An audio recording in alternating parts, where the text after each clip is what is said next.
What up, though? One Pride. This is the Roar of the Lions UK podcast, the podcast where one pride goes worldwide. My name is Antony Fitzpatrick. I'm joined this evening by Matthew Turner on a Wednesday evening for a change here, and this is the college football podcast, The Combine. I'm sorry, my names for these shows are getting terrible, but when I don't have the in-season stuff and the puns and that to work with, it's very hard to come up with something creative, so we are just going to go on with that there. As you can see, Matt is sporting his lovely Michigan jersey there, bringing the college football theme to the show. Ryan will be joining us very shortly. Fear not, he is with us, but breaking news, unfortunately, our most popular podcast host, Hank, has hurt his foot a little bit. It's nothing too bad, but he's just getting it bandaged up. So as soon as he's done, they'll both hopefully be with us, and Hank can take his rightful place as most popular guy on the pod.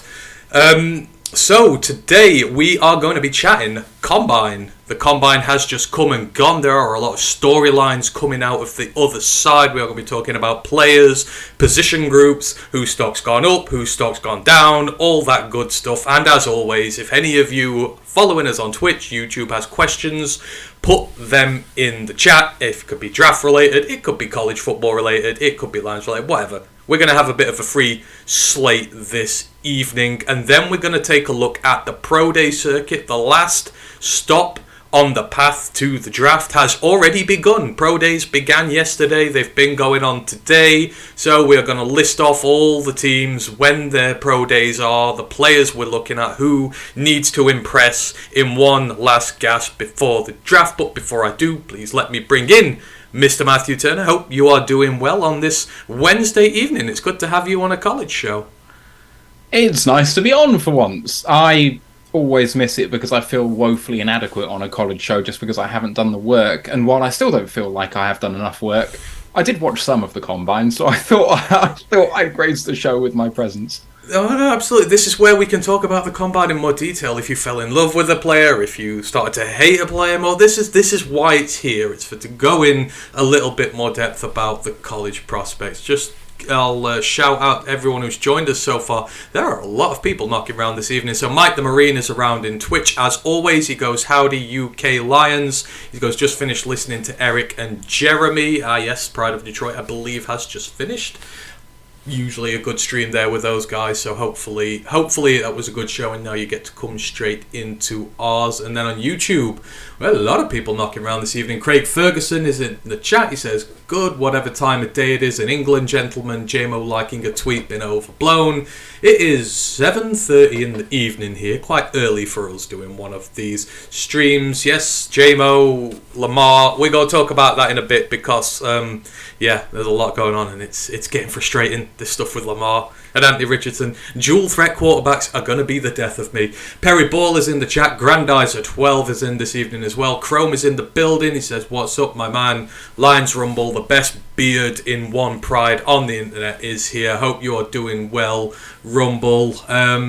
Jordy Mansion is in the chat. He goes, Matt on a Wednesday, what a treat. I know, Matt's going to be here. He's going to steal the show now. People are going to forget that I exist, but hey ho, there we are. And Joseph's last comment, Adabare looks to be a beast. He is going to be a player we're talking about later on. Brent DeWitt is also in the chat. He says, good afternoon all. Good afternoon to you, good sir. Hope you are well. Right, we'll get all the housekeeping out the way first, and then we'll get on to some balls. So don't forget the Roar of the Lions UK Discord. If you want in on that, just let us know. We will send you a link over. It's draft season. It is getting very tasty in there with mock drafts, takes on players, free agency. Please do come and join. It is real good fun in there. The Roar of the Lions UK main podcast, Monday just gone. We started our draft prospects episodes. We talked about defensive tackles. If you want to see who we like, who we don't like, who we like for the Lions, please check out that episode. There's me, Matt, Tom and Ash who are on there. It was a really good show. And For the College Football Podcast, if you didn't see last Friday, we had two really great guests on the show. Our good friend Dave from Panthers Nation Podcast and Gerald Huggins. We were talking about the HBCU football scene in returns to the Combine that's just happened and to the draft this year. That was a really great show. If you've not checked it out and you want to learn about some really good players coming up in this draft who you may not have heard of so far, please do go and check out that show. Don't forget to like and sub to everything. We are just 16 subs away from the big 900 on YouTube, and that is when the giveaways begin. So if you know anyone who is not subbed to us, or yourself is not subbed yet and you like what we do, please get us on that train. We are 16 to go. We're nearly there. Let's push over this boundary together. And then don't forget, Lions Nation Unite, Herman Moore's app, done for Detroit Lions fans with content created by Detroit Lions fans, not just us, but other great channels, Orum's Forum, you got Dose of Dion on there, you got Lions on the Prowl, so many good content creators. Please do go and check that out and help us grow. And we've got all the other bits. We have the feedback forms, tip jars, all those little bits. So please, if got any feedback on what we do, please just let us know. We will not take it to heart. Right, Matthew, let us start our look at the Combine. And my thoughts on this, very clear. Some people love the Combine. Some people, not naming names myself, are not as high on the Combine, but you cannot deny that it is a good spectacle all round, and some prospects are made and broken by the Combine. Just starting off this conversation, really, what were your sort of high-level takes from the Combine? Did you enjoy it? You know, you enjoy what you were seeing? What did you think? I think I enjoyed it the most out of any Combine I've seen the last 5 years since I've really been following the sport at a sort of more forensic level. But I think that's mainly just because of me and not because of the Combine itself. The Lions have got obviously 2 first-round picks, and with the track record over the last 2 years, I just have faith that the Lions are going to draft well again. And so going into this process, trying to find out who the good players are, because I believe that this staff are going to take them, and so being more interested in it means I'm enjoying it more. So it's all on me, but, you know, there's some spectacular performances out there. There were some people who absolutely tanked their stock and just shouldn't have performed, should have just claimed they were injured. It's one of those things, isn't it? I think a lot of people have done no harm to themselves, have given themselves another data point as to why they should be taken in the range they are. Some people are rocketing up, but I think that's because their tape is good. They just play at small schools, and now the athletic testing is backing up the already good tape. And it means that, you know, what was a mid-round 3 pick is now suddenly rocketing up into the bottom of round 1, for example, in the case of one particular cornerback I can think of. But, you know, there's some great prospects out there. It's for me, one of the deepest drafts I can remember, especially at some more unfancied positions. So I say unfancied in terms of like how deep they've been in the draft recently. So, you know, I think it's a much deeper defensive tackle class than it has been in terms of depth, not in terms of top end talent, but in terms of depth. The top end talent corner is amazing, but even into day 2 and the top of day 3, it's really good. Wide receiver is poor for the first time in years. Quarterback isn't amazing at the top, but I think it's got quite a long tail into day 3 where you've got some prospects that could do really well. Linebackers super deep this year, not in terms of starters, in terms of projects and people you can bring on, but I'm just believing that, you know, the more picks you can accumulate in this draft, the better. I don't want to load up on top end picks. I want as many of these guys as I possibly can.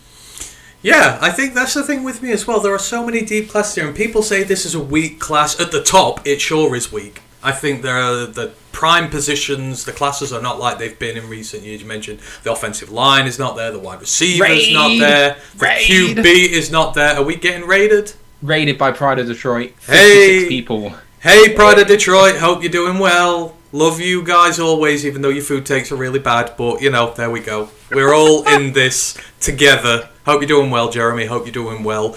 Eric. It always gets me when I rate because I lose completely where I am at this moment in time. Micro Mike is in the building as well, the legend. Hope you are doing well, Mike. Got to chat with him last night. We had some fun on Lions Nation Unite. Mike, another one of the great guys you will find on there. He is the best in the business, the gold star. I can only aspire to be as good as Mike is there. So, yeah, Talk Combine at the top.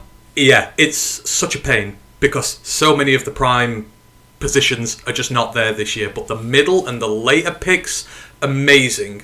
I just think there's going to be some great talent, and I'm with you, Matt. I want as many picks as I can this year. I think there are going to be some really great players. But Perry Ball brought up a point I want to talk about as we're talking about this. He goes, I think the Combine need to change some of the things that don't really matter to football, and I kind of bring this up because there's a debate raging at the minute about certain positions, certain players doing certain drills that don't really apply to them. Of course, the big example I'm talking about here is Andrew Voorhees, the guard out of USC, done his ACL in, probably going to miss his entire rookie year because he ran a 40, and there's such a big argument about the validity of a lineman running a 40, because when is that really going to matter to him in the league? The short splits, absolutely. Can he get to the second level? Can he do that? There is merit there, but maybe something needs to change with the 40 and how it's done. Do linemen need to do it all? Can something else be done for them? I don't know. I mean, you watched the testing. You said you saw a lot of it. You saw the drills. Do you think there is a need for some positions to change the way they do things and make them more specific? I know they're specific already, but just generic things like, oh, everyone does the 40, everyone does the vert, stuff like that. Do you think things need to change? Honestly, no, I don't. If you have a look at the 10-yard split, because I think people still want that in offensive linemen. They want them to be explosive. And so 10-yard split, vert, and what's the broad jump, they're still relevant to offensive linemen. You want to get into your stance, be able to explode into defensive linemen to push them back if they're in the run game. You want them to be able to very quickly react. So short shuttles are really important for them because, you know, you want them to be able to react to speed rushers going around the outside. Those are the most perilous moments in a 40-yard dash if you're doing the 10-yard split. You need to be coming at the blocks, running like hell at that moment. That's when you're most likely to get injured. The next 30 yards are, you know, nowhere near as dangerous. So you're talking about getting rid of the 40-yard dash altogether and not even worrying about the 10-yard split either. Like, it comes hand in hand. You can't do one without the other. There's no point in doing a 10-yard split and not doing the next 30 yards. Just, you might as well do it. So I wouldn't change that. It's unfortunate what happened to Voorhees. It's really unfortunate. If an offensive lineman thinks that their tape speaks for them in terms of how explosive they are, so I wouldn't have said Penne should do it, because we already knew he was an exceptional athlete. But for your 2nd through 7th round pick at offensive line, or UDFAs, it's a way of distinguishing yourself. The only reason you shouldn't do it is because you're bad at it. But the risk of injury is highest in the places that are most interesting. So, sorry guys, but I think you kind of have to do this. No, it's a fair point. Like you say, all these have measurables there. I mean, where was it now? I mean, it was, Craig said, you know, linemen should just run a 10 instead. Maybe they should. Have them run a 10-yard dash. Have them run a 20-yard dash. Something like that. Maybe I don't know. I do feel like there is a way that we can look after them a little bit more and that we can do something. At the end of the day, if it's a D tackle, I'm not looking at his 40 time. The ones who are coming up with the quickest 40 times are generally the skinny ones who are not really going to play DT. They're going to go out to edge, etc. And then offensive linemen, they're not really going to, you know, I don't know. For me, it is something that can change. But I don't know. We'll ask the opinion of our third panelist this evening. He is finally here in the building. Ryan, how are you doing today? And the most important question everyone wants to know about, is Hank all right as well?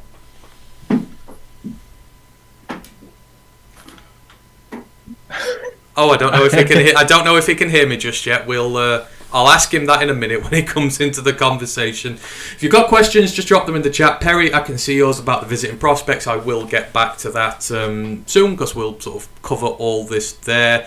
Ryan, are you with us? Can you hear me now?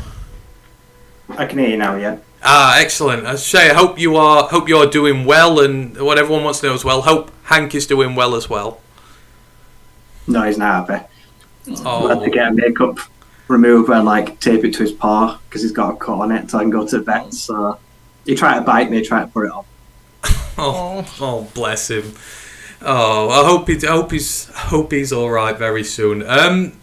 We're just chatting about the combine at the minute. You've just sort of come in there. I've just been asking Matt about the makeup of the combine. I was talking about Voorhees' injury, injured himself doing a 40. And by the way, Champion, who came out the next day and bench repped, 38 times?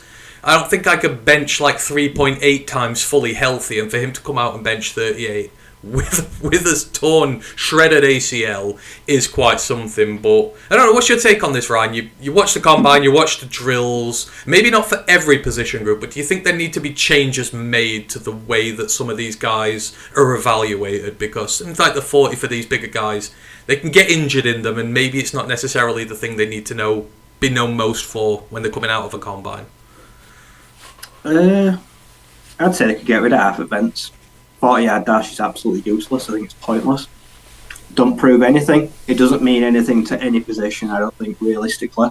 And it's probably where most of the injuries occur. The gauntlet just seems a bit of fun, messing around. I don't read into that much either. High jump, long jump, and middle the columns are the only thing I care about. Bench press, I can take it or leave it. Anything that includes running, I think you should just get rid of it. There we go. Opinions on both sides of the spectrum there. So maybe there is a way we can come to something in the middle here where we're able to find some high ground. I don't know, but I think... I hate the middle.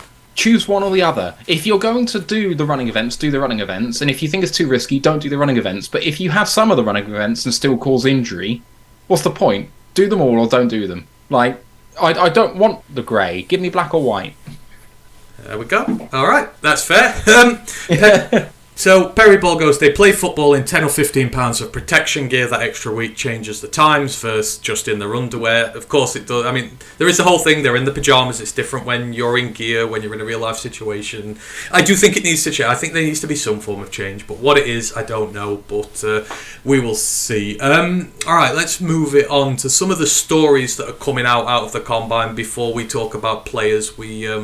specifically liked and didn't like coming out of the combine. And obviously the biggest one on the top of the list of everybody at the moment is a certain quarterback who Matt, to his credit, for a while now, has been saying could go number 1 overall in the draft above everybody else. And the combine has done nothing to dispel those rumours. We're of course talking about Antony Richardson, who on the relative athletic scale got a straight 10 out of 10, ran a 4:44 40-yard dash. He had a 1:53 second 10-yard split. He's 6'4" and 244 pounds. There are guys at edge rusher and running back who would be proud of those numbers. He scored in the top 1% of every on-field drill he participated in, whilst he was weighed in within the top 2% of quarterbacks all time in the combine. In terms of having a day at the combine, it's physically harder to have a better day than Antony Richardson did, and it's going to spring up this eternal debate that is coming with RAS and everything, athleticism versus college tape. But first of all, I'll go to you, Matt. Antony Richardson, the combine, you said he could go number 1 overall. He has staked his claim. What are the odds, do you think, of it now happening on the back of just how well he tested? We knew he was going to test well, but even then maybe he's exceeded expectations. He's the guy who, for me, is going to spark the excitement of someone moving up to number 1. If there was a quarterback needy team at 1, I think they might go young. But if a team trades up to 1, I think they're looking more at traits-based stuff than they are at just physical production at the position. I think that people are trading up to try and shoot the moon. And Young doesn't shoot the moon. He's just the best quarterback in the draft. Richardson shoots the moon. Like, he could bust out big time. And he could still be suitable somewhere else, which people have talked about already. He could be a great tight end. He could be a great wide receiver, running back, whatever.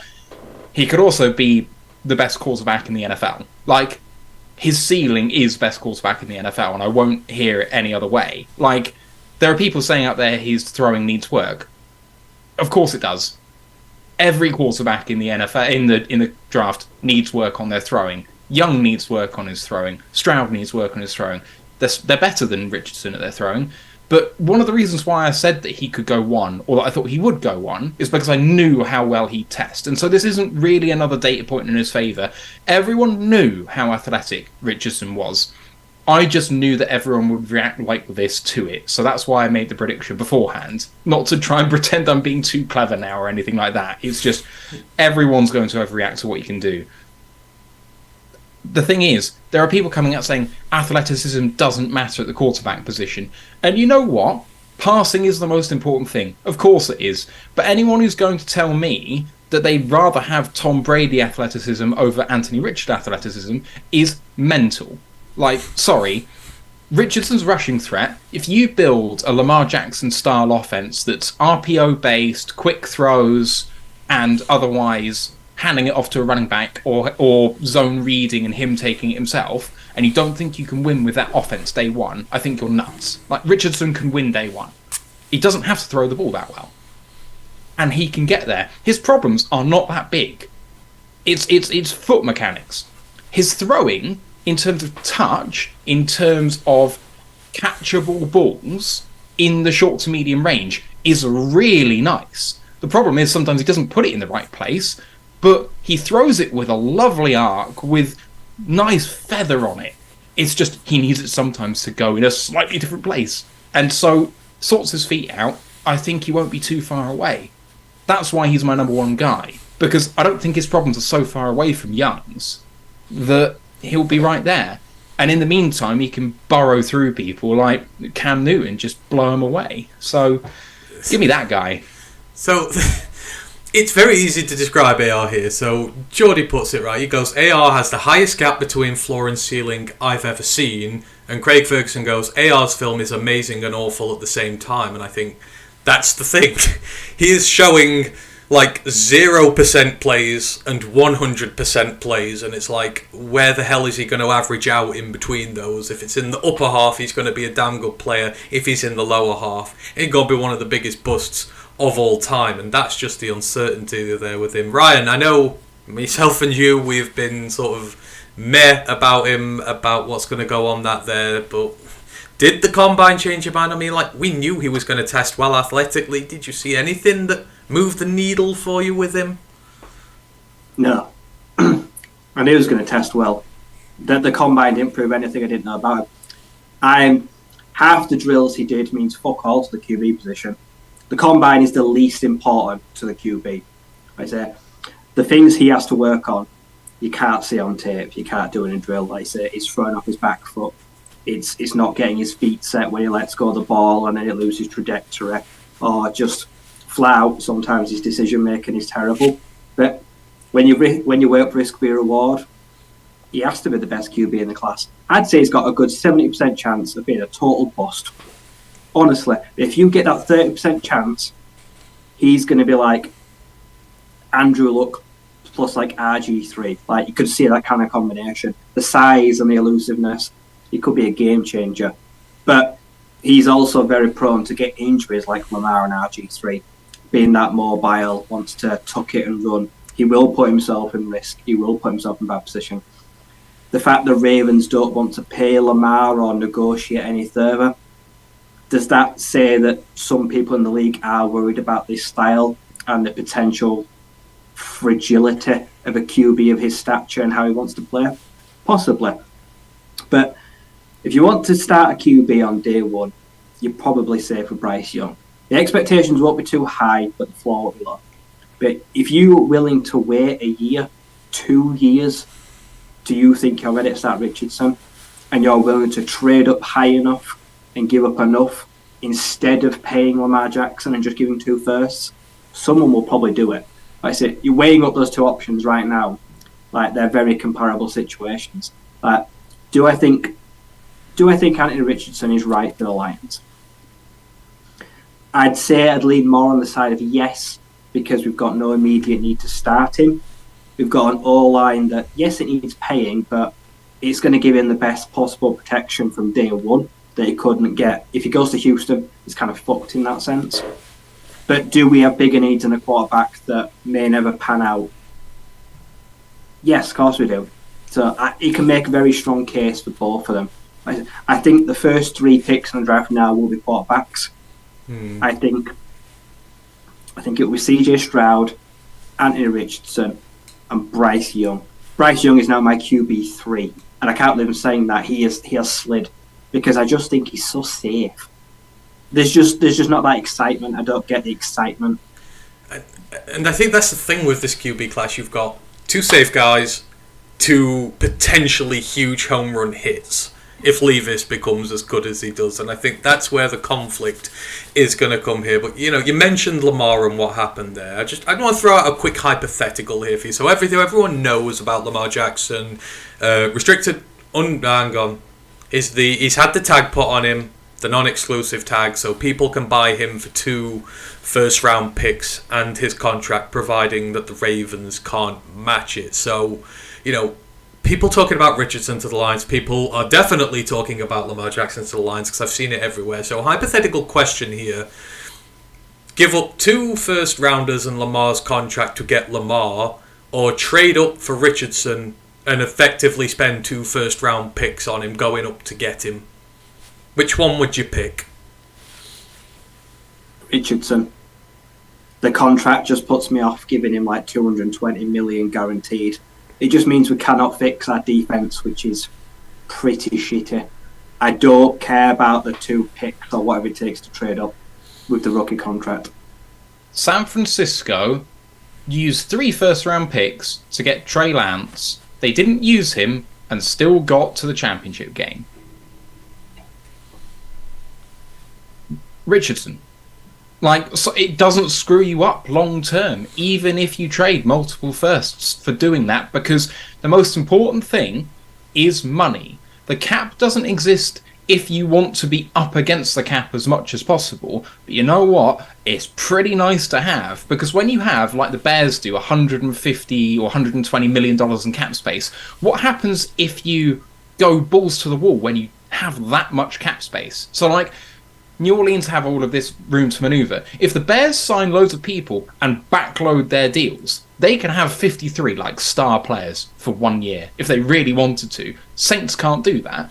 So having cap space is really important. Not having cap space isn't a problem, but the best teams are going to manage their franchise well long term. The Saints are not going to get above 500 in the next 5 years. No. Oh, God, no, I agree there. I was just curious, and I want to ask this question to everyone in the chat, so you have a choice. You can sign Lamar Jackson for 2 first-round picks in his contract, or give up 6 and 18 for Anthony Richardson. Who would you pick?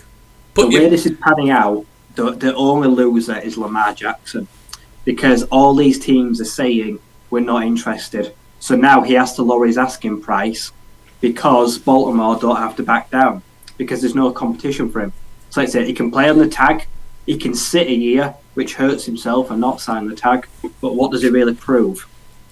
He ain't really helping himself, is it? So I think if no one comes forward to deal with Baltimore, Lamar is backed into a corner, and he's his own agent as well. He's got no one else to speak to. Yeah, no, agreed. I think it is going to do bad for him if he has to go back to them cap in hand. It's that got price going to go way down. So yeah, I'm intrigued though to see what happens. All right, so we talked about Anthony Richardson. So let's move it on. So Combine in general, we talked about this a little bit on the show the other day. Matt did, but who did impress you during the Combines? I know it's only there. We talk about whether it matters much when it comes to evaluation and that, but even for me, some players do move the needle a little bit in regards to the Combine and what they can do. So Ryan, who moved the needle for you while you were watching the Combine? Was there anyone you were impressed with who you weren't before, or someone you were already impressed with who just sort of confirmed what you knew about them? Who really lit it up for you in the Combine?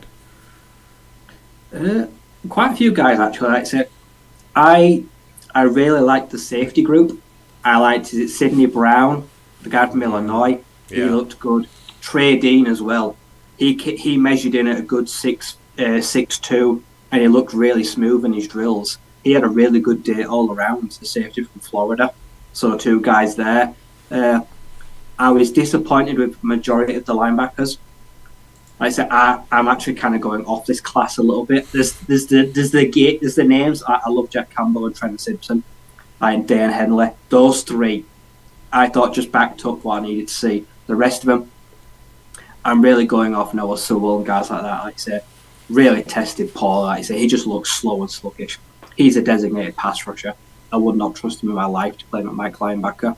Jameer Gibbs, despite coming in at only 5'9", which I thought was a bit short, he just looks so smooth.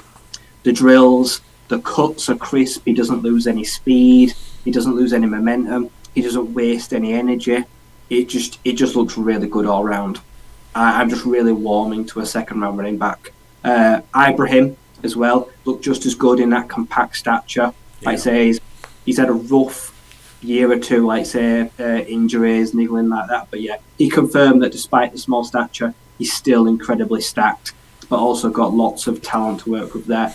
The D-line, really thought they looked good. Like I said, Lucas Van Ness worked out really well, but I just really don't want to draft him. I feel like he's just an athletic freak that won't live up to that potential filling out. Lonnie Phelps, I watched his drills. The Kansas edge, outside linebacker, he looked really good after a big year. Like I say, they were hitting the bag really crisply. They were turning the corner well. So yeah, really impressed by some guys. I think Cansey nearly beheaded one of the poor guys holding up the holding up the targets for them, didn't he? He just absolutely wiped the floor with him. It was good, but no, I agree with a lot with what you said there. You mentioned Diane Henley. It's just like he's been the off-season like breakout for me. Just everything I've seen of him, from in the Senior Bowl, the matching up with tight ends, the matching up with running backs, what he can be as a coverage linebacker, but also use him as a tweener as well. It's just, I am 100% sold on him as a regards to this. I thought he tested incredibly well. I loved it. And yeah, like you say, the edge class, amazing. I'd add other guys in there. Isaiah Land did incredibly well. The guy from Florida A&M, put on 21 pounds, did not look out of place amongst guys who've played in the FBS for a very long time. Keon White, the Georgia Tech edge, I've got him as edge 2 in this draft. Now, I know a lot of guys raise their stocks and no one else in the world is going to, but I just thought he looked so crisp and fluid in his drills. His ball handling skills were really good. I just think he's very raw at the position-wise, not considered amongst the top ones, but I think he is going to be the second best edge in this class. But there are a lot of guys who've done well. Matt, I'll come over to you now. Who stood out for you in the combine? I know you talked about the little bit on the main pod the other day, but here you can expand a little. Anything you want to say about them? But who ticked your boxes during the combine? I came away with 5 major crushes. I know I listed more on Monday, but 5 major crushes. The first is Yaya Diaby from Louisville, outside linebacker. He had a day. Every time the camera was on him, he just performed. And I need to go and check the tape now because I don't know how good it is. But as an outside linebacker, he's got everything you want. He's got height, he's got weight, he's got speed. Give me that guy. The only guy that ran faster than him in the outside linebacker group, I think, was Jose Ramirez from Eastern Michigan, who was another one of my guys.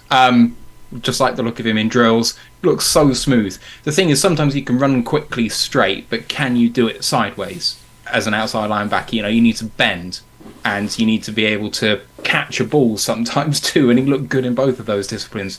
A couple of other guys, they're all cornerbacks. Jacorian Bennett from Maryland, Deontay Banks from Maryland, Jatavius Martin from Illinois.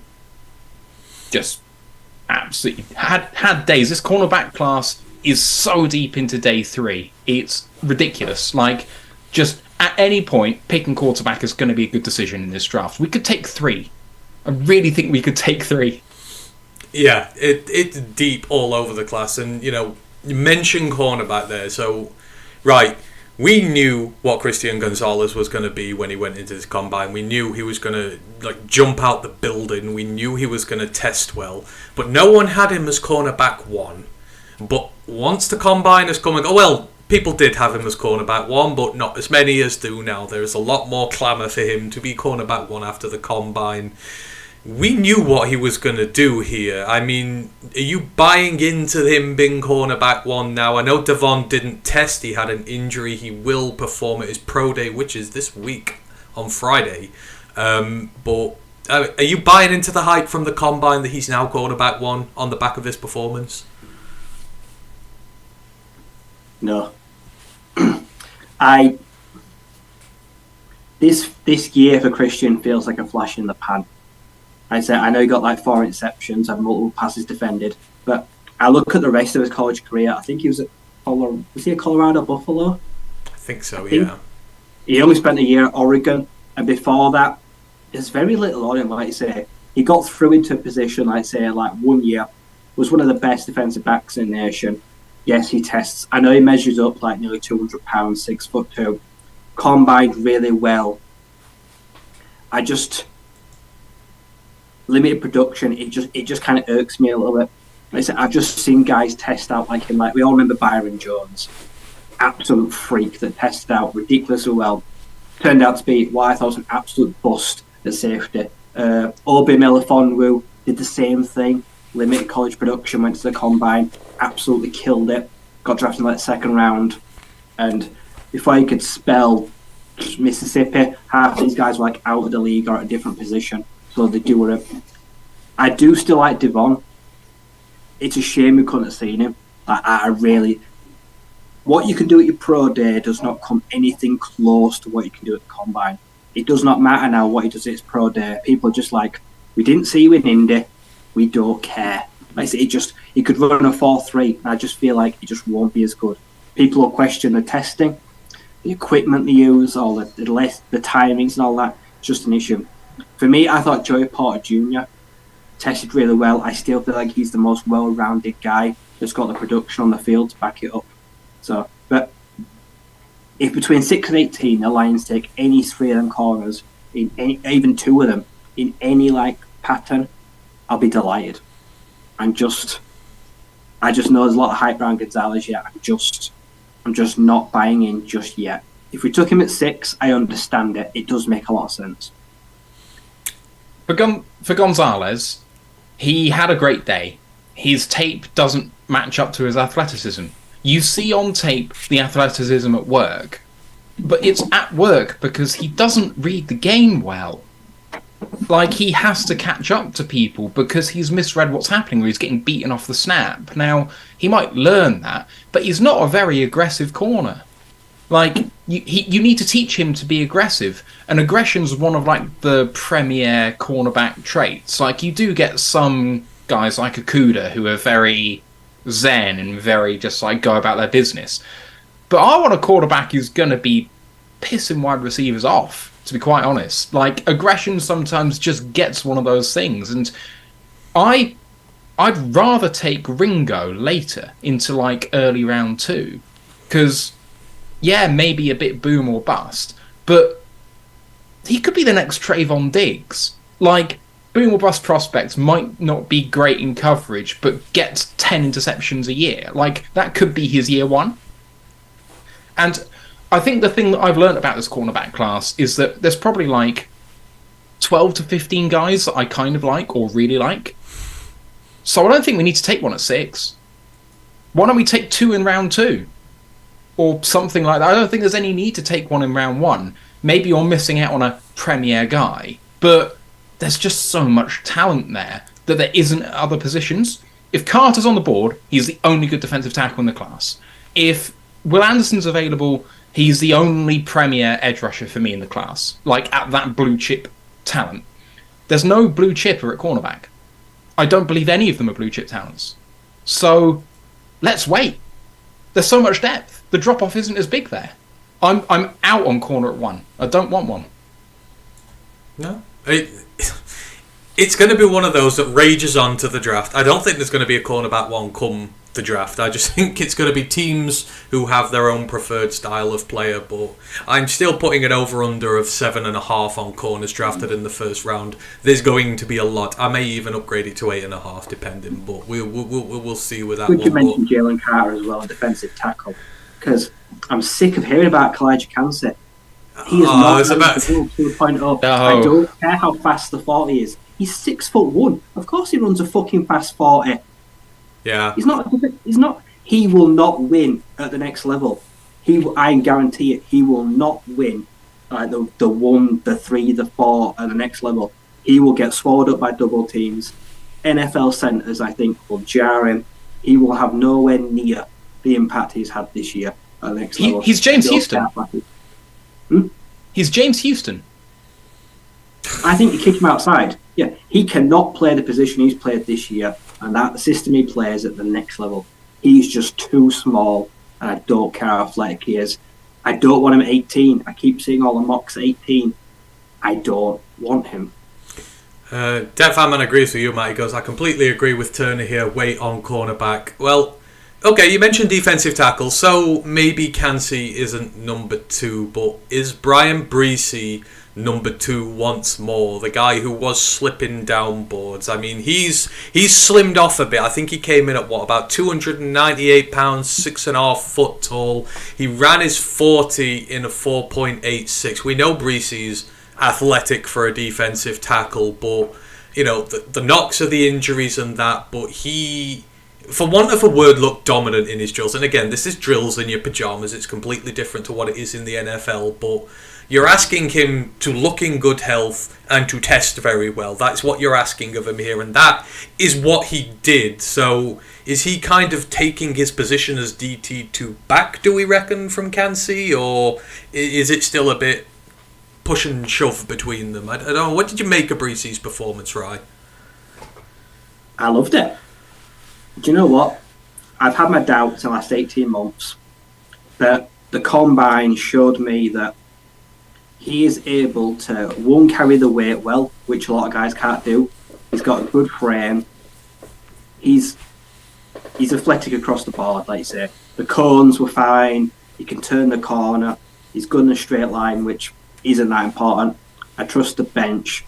But more important for me, I feel like he's got a chip on his shoulder.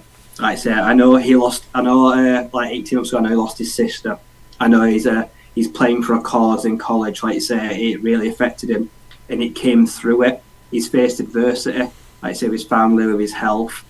I feel like he's a player that he plays with a cause, he plays with a purpose. I feel like he's out there to prove something and always get better.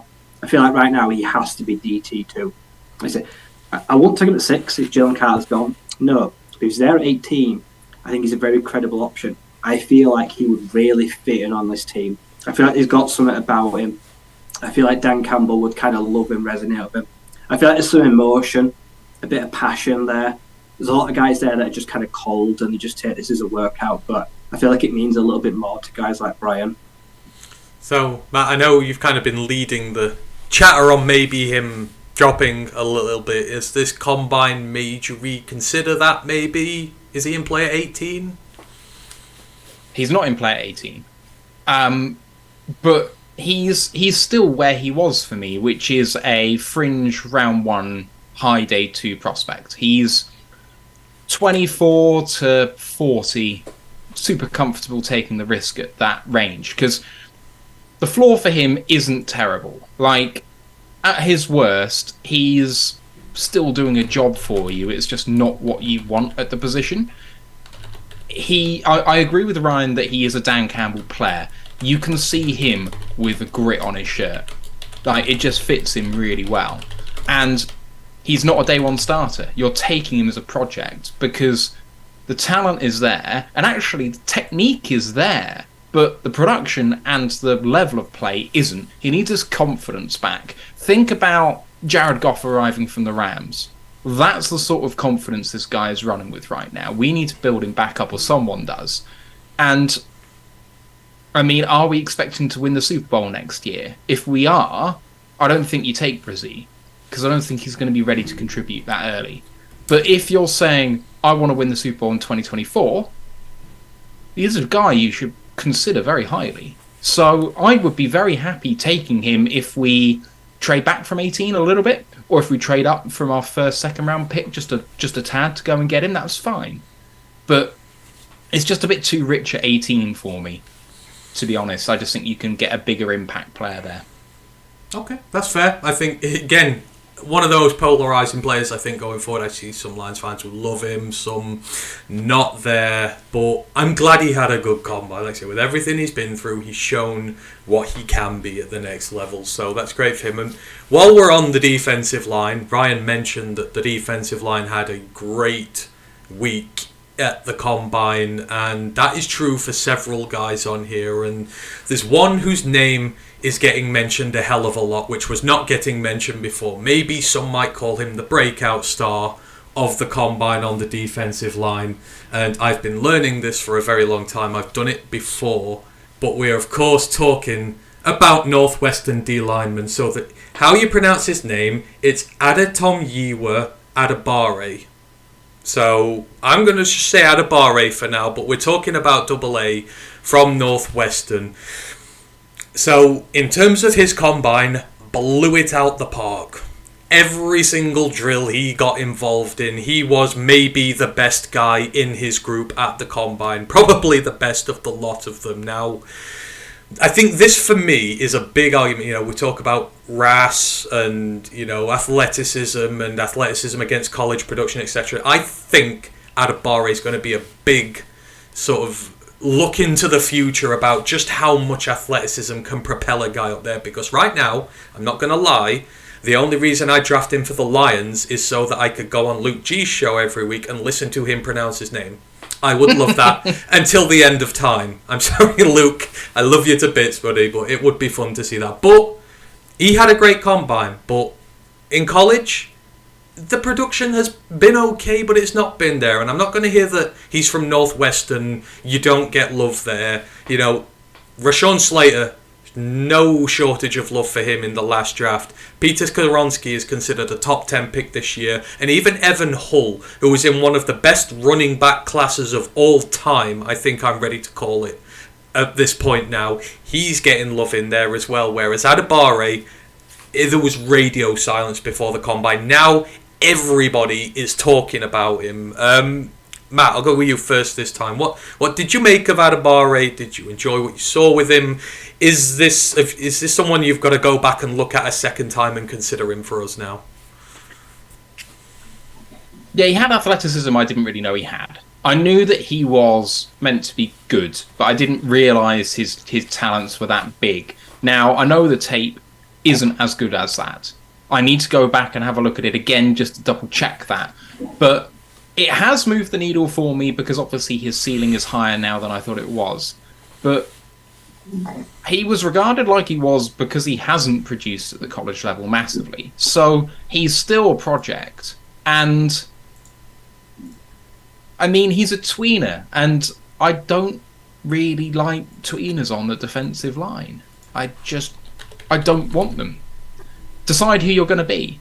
Like, we've already got Pascal and Kamish. Well, maybe Kamish if he comes back. Seems like he's going to. So we've already got two of those guys who are nominally defensive ends, but ideally I think you'd want them to slip into tackle eventually. But do we need a third? And in general, if you're not talking about the Lions, you're just talking about him. I don't see it. I don't believe. Like, I don't think he's going to do it at the NFL level. If he does, I think it might be after his rookie deal's gone. Just, there's a lot of learning to do. Ryan, Adebare, is there something there with him, or is it just a case of athleticism's becoming a bit too much of an indicator for a draft stock? This could be where, you know, someone could be tricked by athleticism. I think this is going to be another case of Jason O, where a guy kind of goes like totally under the radar, no one realises him, turns up at the combine, knocks out the park, and next thing you know, he's going at 28. And I would hate to be that team that takes him, because one, I say, is he going to start straight away? I highly doubt it.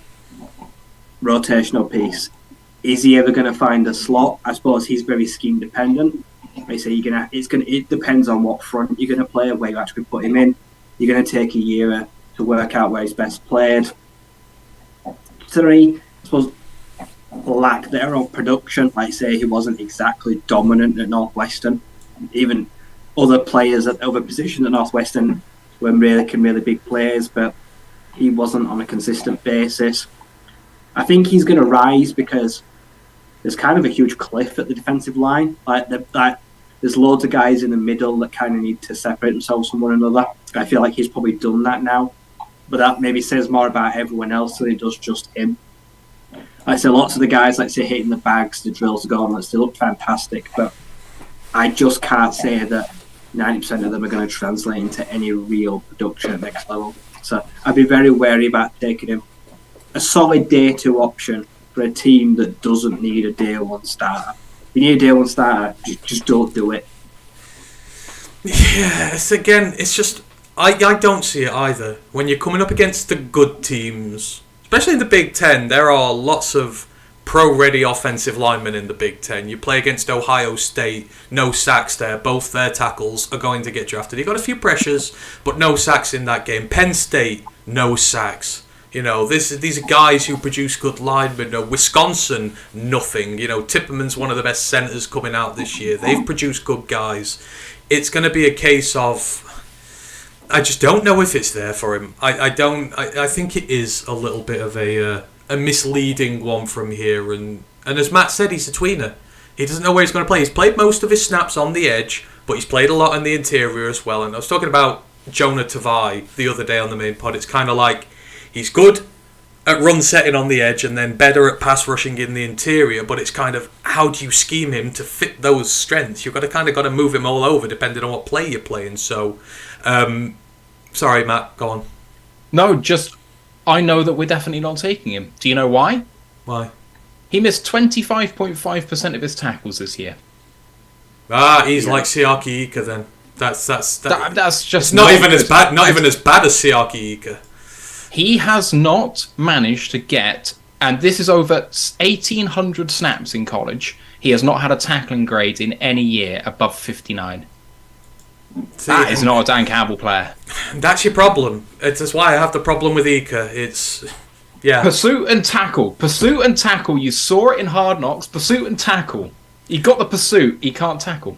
No, and that's what you need. So this is why you've got to be careful with the combine. He looked great, but it's not been there in college quite, which is why I have no problem with RAS and how they use it. I just think it's becoming a bit too cultist in some areas that every RAS means they're good, and you've got to be careful because you've got to mix it up with the college tape a little bit. That's why I'm really nervous about him. I've seen Det Fan Man go, what's the guy's name again? You've got to make me say it twice. So it's Adatom Yiwa Adabare. That is his name. So there you go. I've got it locked down now. The surname's actually pretty easy to say because it's only 4 syllables. Adibare. Yeah, exactly. Yeah, that's fine. Adatom Yiwa. So there we go. Right. So we're talking about other edges who've done well. The one who's getting mocked to the Lions a lot is told that he's a Dan Campbell guy. He's never started a game in college football before. But that doesn't really matter because he's played a lot of snaps, but he's never actually started a game of college football in his life. Lucas Van Ness from Iowa, another guy who kind of completely obliterated the competition at the combine. Now, he has had more success at the college level, and anyone who listens to Mine and Ride Show very often will know how praiseworthy we are of the Iowa defense for all of how the offense completely stinks and is absolutely terrible. They just produce NFL defenders year in, year out. There were multiple of them here at the combine, and Van Ness is firmly, apparently, in the round 1 conversation now. So I don't know. You buying this high round 1 hype with him, Ryan? Especially after the combine, he's shown everything that people love about him, and you look at him and you're like, yeah, that's in looks. That is a Dan Campbell guy, but I'm not sold. But are you? I don't understand how a guy can play like 400-500 snaps in a season, but not take the opening reps. I don't question Kirk Ferentz, the Iowa coach, because he's produced lots of great defensive players in the draft. But is this guy just an odd job man? Is he just a part-time player that comes in, does his stuff? and then just retreats back to the bench? Is he just a situational down guy? I know they call him Hercules. That's apparently his nickname because of how he looks, and like you say, he's supposed to be quite dashing. But the frame's there, the build's there, the athleticism's there. Is the grittiness? Is the motivation? Is this guy just like a wham bam, thank you, Pam? Just a flash in the pan that just does his shit and then like goes to the sideline and just goes defense, just chance for everyone else. Is he not itching to get back in the game? Is he just happy to be a role player? Because if he is, don't want him. If he ain't happy to leave it all out there, and if the motor can't go for 1,000 snaps, if the motor can't go like Hutch, where he has to play every down because someone's knocked up, if he doesn't have it in him, then he's in no way in first round consideration for me. Like I said, I have red flags, I have questions about the play style, why he's played so little. Nothing adds up. Even though he's such a freak and he can clearly do stuff and he's been productive, why has he not been a focal point of a defense? Why has he not been in like Big Ten teams of the year? Like I said, why has he not had all that? Why has he not lived up to the hype as of yet? Matt, anything on with Van Ness? Are you buying hype here for him? Are you buying Dan Campbell guy? Are you buying legitimate target for the Lions? I am buying first round hype for him, but not for us. I think someone will fall in love with him. I think that he is a great target for someone to be a late first round swing, not unlike the Adafio way that Ryan mentioned with the previous guy. Like, someone's going to go at 30 if he gets to that point. Yeah, all right then, let's have a go. I mean, his stats are really interesting. Majority of his year, not in 2022, but in 2021, he was a DT, played 90% of his snaps at 3-tech. And then in the most recent season, plays 75% of his snaps at 6 or 7-tech. So they've clearly shifted him from inside to out. He performed well at both. His grade's exceptional. 8 sacks this year, 3 in the last one from the interior. He had 15 solo tackles and 11 tackles this year, but 18 of those 26 tackles were stops, like, that constitute a loss for the offense. So very productive in the run game, which is something from the outside that we could be interested in. And I was listening to Jeff Risdon on the way in, who had said something which resonated with me, and now I can't unsee it. He's got no plan pass rushing. He doesn't know what he's doing. He just runs. And that's fine against Big Ten opposition. Just run like hell. You'll probably beat them if you're that athletic. That ain't going to work against Rashawn Slater. It ain't going to work. So this guy ain't a day one starter in the NFL. Okay, fine, so maybe he's a situational guy. But we've got James Houston for that, and he's probably better than him. So there's no need to take someone like this. If you're going to take someone like this, you want someone who's got a little bit of polish to him, who might actually offer you something that Houston doesn't, because Houston is by far not polished. But you know what? He gets the business done, and that's what a 6th round pick should do. Van Ness is a late day 2 prospect who's going to go late day 1 because of his athleticism, and someone will fall in love, but he ain't for the Lions. Yeah, I do fully agree with that there. While we're quickly talking Iowa defense, Ryan, you are a fan of the whitest cornerback in the draft coming up, who comes from Iowa, Riley Moss, and he had a good combine when all was said and done. The 10-yard split was 148, the vert was 39, that was 6th amongst all cornerbacks. The 40-yard dash was 445, which was 12th best amongst cornerbacks. I mean, the knock on him is, does he have the size and durability at the next level? You know, does he have the athleticism? But he answered that at the combine. He was in a loaded cornerback class at the combine, and he didn't look out of place one bit.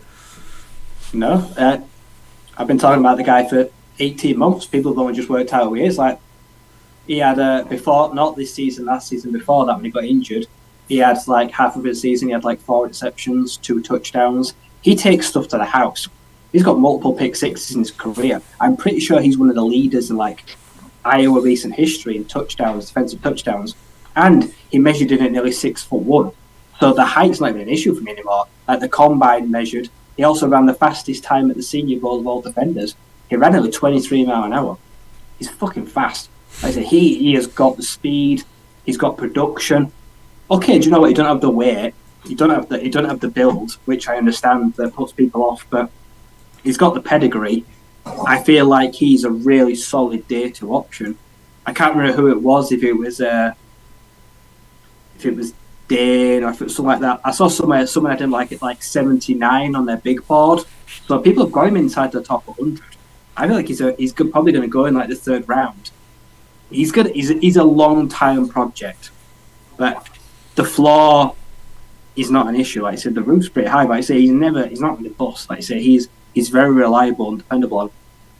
I feel like he's definitely kind of Detroit guy. Like he tries plays bigger than he is. He tries to play heavier than he is. In run support, he will give you everything he's got.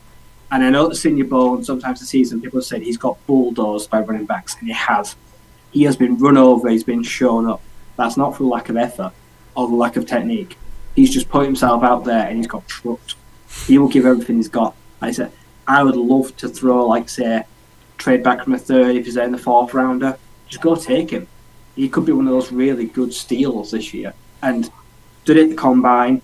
One of the guys really good at the Senior Bowl. Like, he's done everything he can in his off-season program. He couldn't have put anything else into it to say, here I am, come and get me. So it's just up to the fate of the gods now. Yeah, no, I agree fully there. I think I was labelled sceptical with it, and I think I'm now unskeptical. I think he is going to be a great player at the next level for somebody who develops him. Another great class for Iowa. Yeah. Merriweather, Laporta, Campbell, Van Ness, like, they just produce good players, and the college doesn't win piss all. If they could just have a if they could have a Purdue offense, they might have won the Big Ten in the last couple of years. Does well there this year. They could win 10 games. Yeah. Their defense is as good as it's always been. Yeah. Iowa just needs a Purdue level offense and it'll win the Big Ten. That is how good that defense is. So loads of talent coming out of there. And we mentioned, you very briefly mentioned tight end there. I know if Mike's listening, his ear's going to lift because he wants nothing to do with tight ends whatsoever, especially in round one. But, I mean, come on, guys, you can't deny this is one of the best tight end classes in many, many a year. And the combine, it was bad for people like Dalton Kincaid who did not go there because everybody performed. Kincaid had a back fracture, I think he was playing through. He is rehabbing for his pro day, but in absentum, you know, Darnell Washington scored a 9.85, whereas Luke Musgrave 9.94. Tucker Kraft, maybe the star of them all, only a 9.58, but he looked impressive. Sam Laporta 9.25. You know, these guys athletically tested out so well, and tight end is becoming such a pivotal position in the league. People don't just want blockers anymore. They want true pass catchers who are athletic, can run routes, can do all that's asked of them. They're becoming some of the linchpins of offenses. You see the Chiefs, you see the 49ers. They're nothing without the tight ends. And this class, Luke Musgrave in particular, it was the injury that everyone was worried about, but it looks like it's gone. The way he's moving, the way he's drilling. I mean, Matt, tight ends, does this class just not make you think for a second like it's a guilty pleasure, but boy, I'd love to. It's just so deep, though. Like, it just goes all the way down. The most athletic one, you haven't even mentioned yet, which is Zach Kuntz. Like, Kuntz, whatever his name is. He... Don't demean this show, please. I'm not. I'm joking. No, that's his name. Yeah, no, I know. He's 224 on the big board. Payne Durham, 227. There's no need to take one of these guys high. And you know what? The mere fact that there are so many good ones available means they're all going to fall. All of them. Because there's no FOMO here. The only guy you have FOMO for is Darnell Washington, because he's the only guy like him in the draft. Everyone else, there's someone else like him. So, you know, Mayer may be the other one. Sorry, Mayer, the best all-round guy. Darnell Washington, number 2.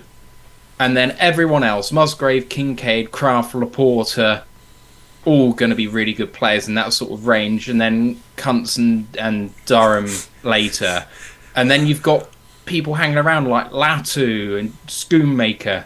Like, there's something for everyone. There's no FOMO. There's no need to take one high, because you can just keep waiting. And you'll get one in day 3 if you really want. I don't know. Ryan, did you feel that naughty little urge to maybe draft a tight end when all this was said and done, just seeing how well they are, especially in Musgrave's case? He, healthy and developed right, is going to be a freak at the next level, an absolutely dominant player. What did you make of the tight ends at the Combine, and did it tease you into wanting one maybe a bit earlier in the draft than people would like? Oh, no teasing me. I was mocking tight ends through midway college season. That's actually true, you were. I'm not convinced by our tight whatsoever. This is one of the best classes for years. It's deep. I reckon there's at least 5 day 1 starters that make an impact. I gave Vic Rick on Twitter in my rankings yesterday. I'd say I loved them. I'd say I think Darnell Washington is going to be a complete bust. I'm just putting out there. I just don't think anything he offers will come together at the next level and make him a phenom. I just feel like everything you see is not what we're going to get. He's not Antonio Gates. I just don't feel like it's gonna amount to that. So Sam Laporta, a bit smaller at 6'4", but very athletic. Chris Bruton, an all-round athlete. Luke Musgrave, giant. Like you say, he's got the catch radius, he's got the speed, he's got the frame, he's got the production. But then you look, like say, you got a cunt 6'8" that ran that crazy 40. Like if you're looking for like a project like rounds 4 or 5, Noah Gindorf, if you want a guy like round 6 or 7, the 6'7" guy from North Dakota State that tested really well. Michael Mayer is the only tight end that should go in the first round because he's the most polished. Is he the fastest? No. Is he the most athletic? Oh God, no. Lutzke's running through treacle at times. Like I said, I think he's really unathletic, if anything. I just think he's very safe. He'll go in the first because he's been pro ready for about 2 years. Like I said, I've got in the second round, like I say, I've got Musgrave. I really like Dalton Kincaid. I feel like if he could have tested properly, he could have got in the first round. But yeah, it's like a licorice bag of mixed all sorts. This is going to be, I reckon, the best tight end class for 5 years, maybe plus. When you look at it generally, they're all going to do something this year, if not next year. See, if one of those guys is there in the second round, of our second round pick, and we've gone like mainly defense, I'm going to take one. Because for me, Brock Wright is tight end 1B/2. I just do disagree with a lot of Lions fans. I just feel like we need some juice. I just feel like he can't do it all. He needs help. And those guys behind him in Detroit, they ain't going to do it. It's a solid room, but if this is our best chance of winning AFC North, I want an elite weapon. And I know we didn't use TJ properly, but not everyone is TJ. And just because a guy comes out of Iowa doesn't mean he's TJ. I keep saying, people saying that, say like, oh, not another Iowa tight end. Like, just leave it be. Leave the TJ shit alone. He didn't do up to us. We didn't do up to him. Like, just, I don't know. As I said at Peep Show, just go sit in the bath and have a fucking Magnum and chill out. The tight end class is great. And I won't win in rounds 2 or 3. I'm just putting it out there. You can see by the smile on Ryan's face, and there's one that permeates my own, because I think about it, and the more I think about it, the more excited I get. Like, the fact that I've seen Musgrave healthy, running properly, doing all his drills right, I'm just like, oh man. Tanner Ancient now passing game coordinator. Yeah. If he can't get tight ends into this scheme properly, no one can. No. That's the way I see it. Exactly. And like I say, it's like a candy shop. If you want a scheme-specific tight end, you're going to get a scheme-specific tight end in this draft. Anything you want, any of your guilty pleasures or desires on offense, you will find a tight end for it in this draft. So I'm behind it. I think there's a great possibility there. And with Zach Kuntz, what he's done, he is the most mocked Detroit Lions draft person ever. Every mock draft you see on day 3, Zach Kuntz is there. I don't know if it's the name, I don't know what it is, whether it's people are in love with 6'8" tight ends, but hey-ho, he's always there, and he's going to be there more often now, probably a little bit higher up. So we've talked about the tight end class. The other stacked class, we've mentioned it briefly, but we need to talk about it. The running backs. Now, the running backs looked really good. Bijan is every bit one of the best running back to come out of college football in years. I'm convinced he might even be better than Saquon at this point. He is freakishly good, but like I mentioned earlier, Jahmyr Gibbs is a great consolation prize, maybe the best when it comes to dual threat ability for a running back, catching the ball so smooth. He had some rancid passes thrown at him, and he made it look really damn easy. It was quite impressive. It almost helped him to have not good quarterback play at the combine. But outside of that, so many guys tested well. Deuce Vaughn, what was he measured at? 5'7", Ryan? One of the smallest running backs of all time ever, but looked amazing. What? The smallest at 5'5". Was he 5'5", wasn't he? He was even smaller. Of all time. I think he was smaller than Trindon Holiday. I think he's like the smallest I've ever measured. Yeah, it's absolutely Deuce crazy. Vaughn 5050, yeah. 5'05", so Deuce Vaughn 5'5", but then Mohamed Ibrahim you mentioned. That killed it for me. Yeah. Deuce Vaughn. Yeah, Ryan likes Deuce Vaughn as well, but maybe there is a limit as to what you'll go with size. But even outside of that, so many running backs here, you know. Mohamed Ibrahim looked great. I mean, this is another class which is destined to maybe be one of the all-time great ones. Were there any sort of running backs maybe we've not talked about who maybe separated themselves a little bit, who you're like, oh, you know what, I'd actually give him a second look? Because I think really out of everyone apart from Eric Gray, I think everyone kind of did really well during the combine. I think Zach Charbonnet has cemented himself as running back 3. I think that's basically his sole position now. The way he runs upright kind of worries me, like Derrick Henry, that he's going to take a bit of wear and tear. But he's 6'3". He's got good solid muscle on the frame. And if you want a second round running back and Jahmyr Gibbs is gone, I feel like Zach Charbonnet is probably your next port of call. Roshan Johnson as well. He tested really well. I mean, a career backup, but solid 6 foot, strong, can cut, he turns well, he's got good speed. If he'd have been anywhere else other than Texas, he'd have probably had a pretty solid college career and put up some good numbers and been spoken about, but tested well for a guy that really doesn't have much build, I suppose. There's really not a lot to go off of. He's like going to be an intriguing like day 3 option, I feel like. But yeah, the class in general is really good. Devon Atchin, the drills where you have to like turn the corner and then look up and then catch the ball when it said look for it, perfect. You couldn't ask. He's tracking the ball skills and his hand-eye coordination is perfect. Like I said, if the right guy gets him, he's going to be a proper threat catching the ball. He's going to be a real phenom, and if he's in a return game as well, I feel like he's got one of the bigger plethoras or like arsenal to his weapons than the other guys have. Yeah, there's so many good ones. I mean, Kenny McIntosh looked really good as well, especially with his hands, and that's the big selling point. He's not got many miles on him like James Cook. The Georgia running backs run by committee. They don't run that often. They're not giving bell cow loads, but his selling point is his receiving ability as well. And his hands were one of the best on the day in question. So I came away impressed with him, and I like, his stock has gone up a bit in my mind. I'm still an Israel fan. It's a shame he could not be there, but... Kevin struggled a bit. I feel like he slid a bit. Yeah.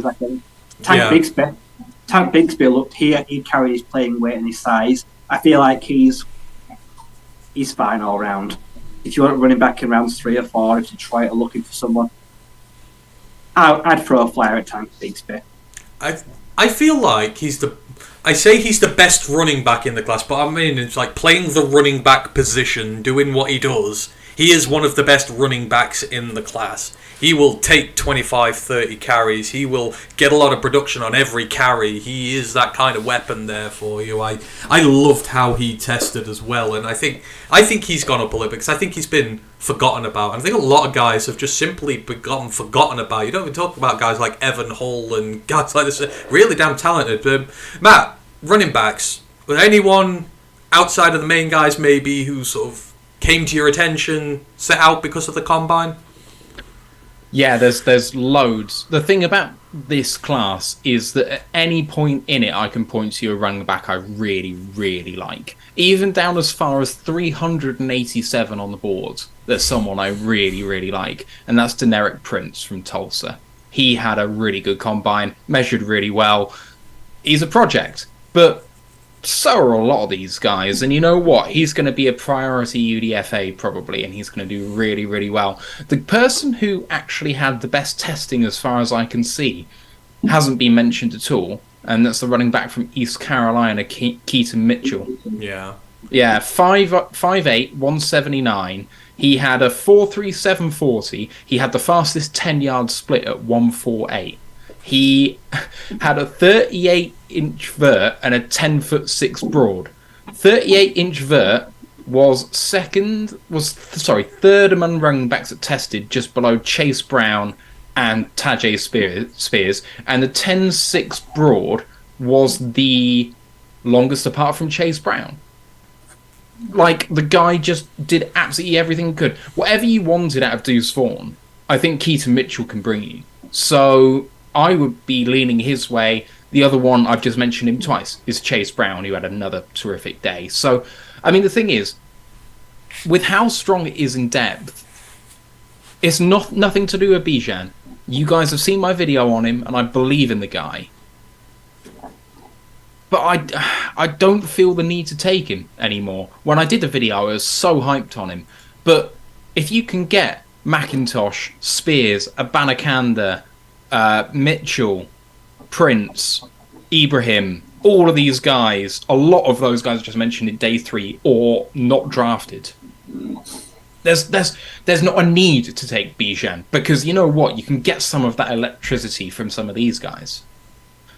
Yeah, I fully agree. And I believe Keaton Mitchell's like mid-200s on the big board. He ain't high.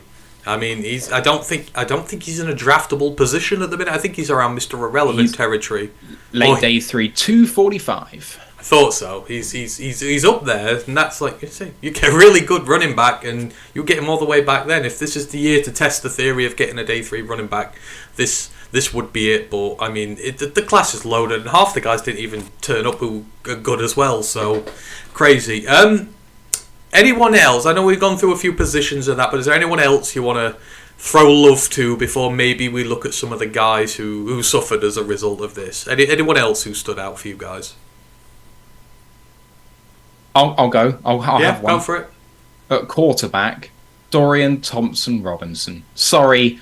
I know I was a fan of his all year from what he did at UCLA. There's something about him that's just exciting at quarterback. When your quarterback goes down for the year and you say, oh my God, it's over. And then you have a look at backup and you think, oh no, I've got a career backup who's only ever had 4 starts in the league, but he's been here 10 seasons. Or you could have Dorian Thompson-Robinson. You don't know what you're going to get from him, but it might be good. Like, it might be really good. He had the joint hardest throw at the combine. He was joint with Levis, I think.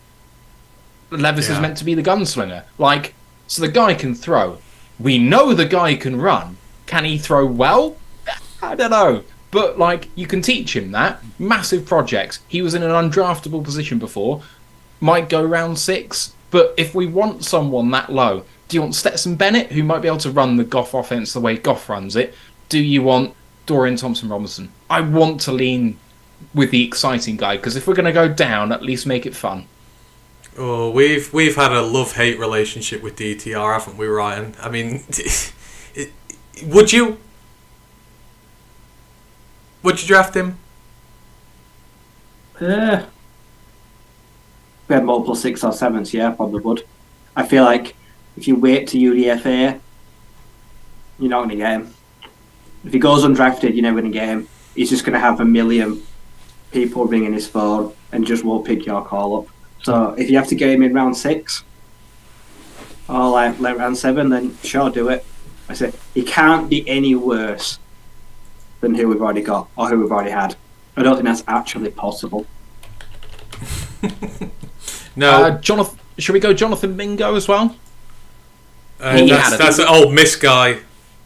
Ryan will know him. At the end of the day, he had the profile as one of the few ex-receivers that actually had a bit of production, that had the right height, maybe he's a little small for an ex-receiver, but he's still up there. Showed the physicality, an all-time good RAS score for someone coming as low as a profile as he has. He could be a really solid option as a project ex-receiver who could actually start day one. Is he going to be worse than Josh Reynolds? Maybe a little bit, but I don't think the drop-off is massive there, considering Reynolds ain't exactly suited to the ex-receiver position either. So, I don't know, I looked at him and thought, you know what, round 5? I could go for that. I think Bryce Ford Wheaton. Ryan just beat me to it. Yeah. Right, Ryan just beat me to that one. So, the Project X receiver class this year is actually pretty loaded.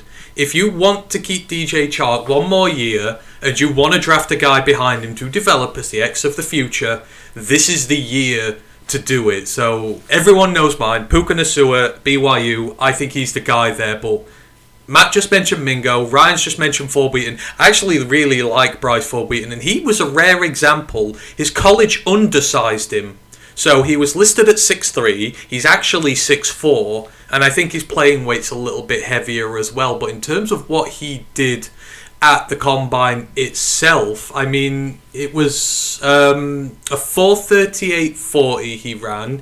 He had a 41-inch vertical jump. That's top 5% of receivers all time. And the way that, the catching ability, the weight, so he's 6'4", 221. He's got the exact frame you want as an outside guy. And, he worked with JT Daniels at Virginia. And, not be lazy, but I think JT is in the kind of Goff mold of quarterback. He's not got the biggest arm in the world on him, but he will find him on the perimeter and he will give him balls to catch and he will go up and get them for him. So I think schematically he's worked with a quarterback who is quite similar. So Ford Wheaton's got to be in there. But the other one I want to mention, he's the small school guy who I did really like. So Andre Yoshivas, who is the wide receiver from Princeton, he's the Ivy League guy. He's another who's got the prototypical build of an ex-receiver. If you want to develop a guy later on in the draft, he is one you absolutely look at. So he's 6'3", 205 pounds, a little bit lighter. Athletically, he tested really well. He had a 4.43.40. The 10-yard split was 152. There was a 39-inch vert there, 10.8 for a broad jump, 6.85 for his 3-cone.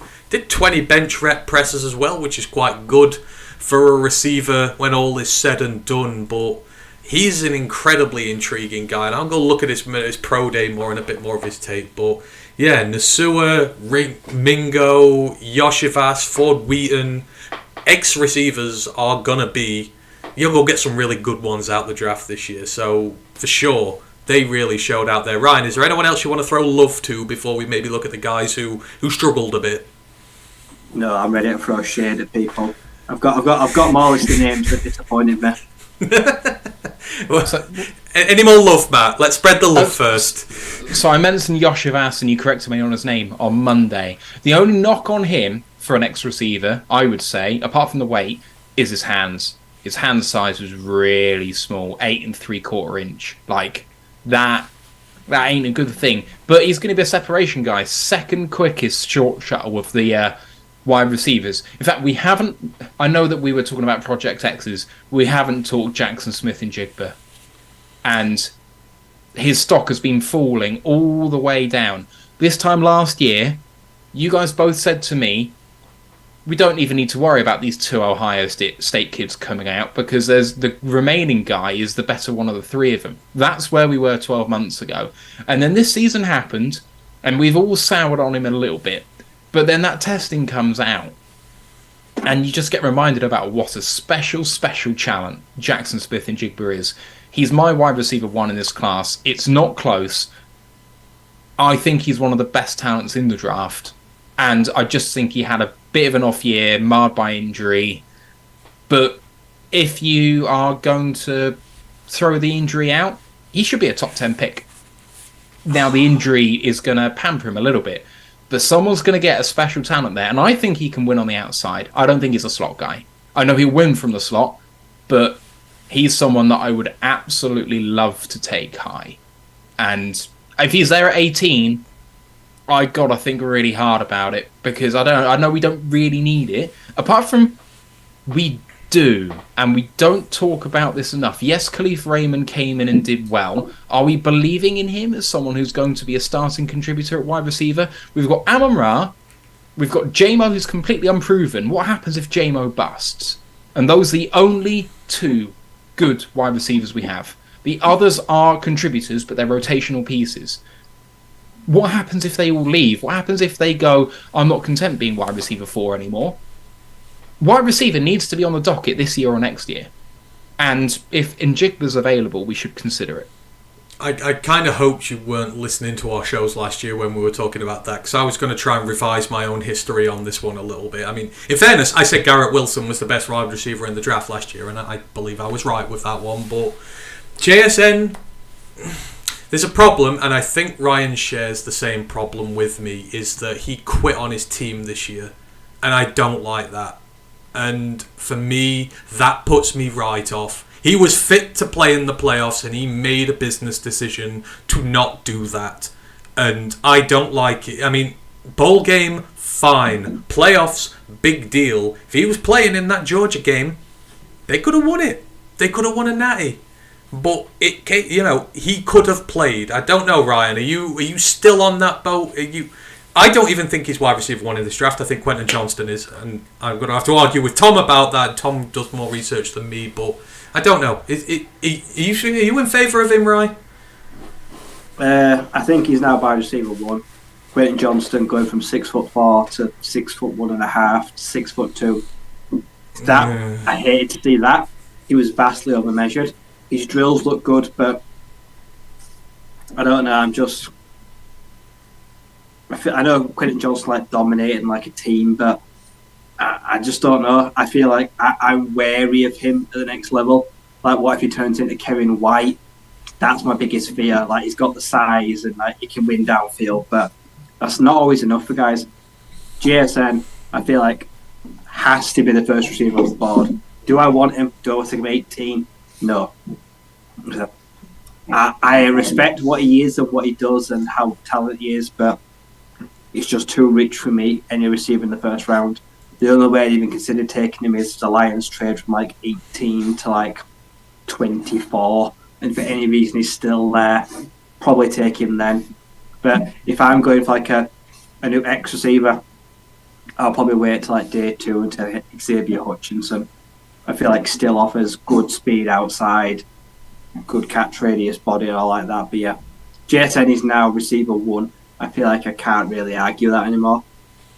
I'd hate to see him go to the Bears. I know the Bears. They love him. Love him. And I feel like he's kind of got Chicago written all over him. Well, Chicago does like its wide receivers who quit on them, so I think it'd personally be a wonderful move. I question the motives. I do. I could be wrong. I could be completely wrong, but I think if you've got a chance to win a natty with your team, you play for them. So hey-ho, we'll see with that one. Right. Any more love, Matt, before we get to Ryan? So I'm gonna. This is the part of the show where I let Ryan do his thing, and I just step out the way and let the havoc.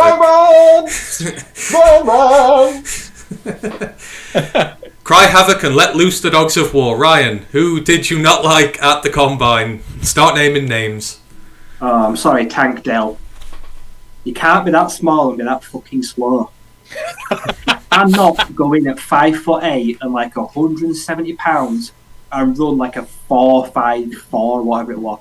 You've got to run sub 4.4. You cannot be that minuscule and that sluggish. All day he didn't look at the races. He's going to have to make his name as a special teams returner, a slot receiver, if he ever wants to get a sniff outside. But no, he did not do himself any favours whatsoever at the draft. And I've been showing him love for the last 18 months. He let himself down. He just did not transition any straight line speed. And I feel like in a deep receiver class, he really hurt himself. I feel like now I couldn't even touch him. I just feel like his pro day, he's got to run a sub 4.5. For me, if you don't run a sub 4.5, he's a day 3er. And I feel like he's got potential early day 2 talent in the right scheme, but he just had a bit of a disaster for me. It just wasn't good enough testing athletically. No, I fully agree with you there. And they say with the size, got to be speedy, got to be quick, because that is what will help you win in the NFL. Dependent of that. Matt, anyone who you soured on because of the combine? I mean, the only one that really comes to me right now, I'm looking through some of the stuff to see if I can see anyone else, but the biggest one is Mike Morris. Like, he just had an all-time terrible combine. And being a Michigan guy, he had some hype, and he just tanked.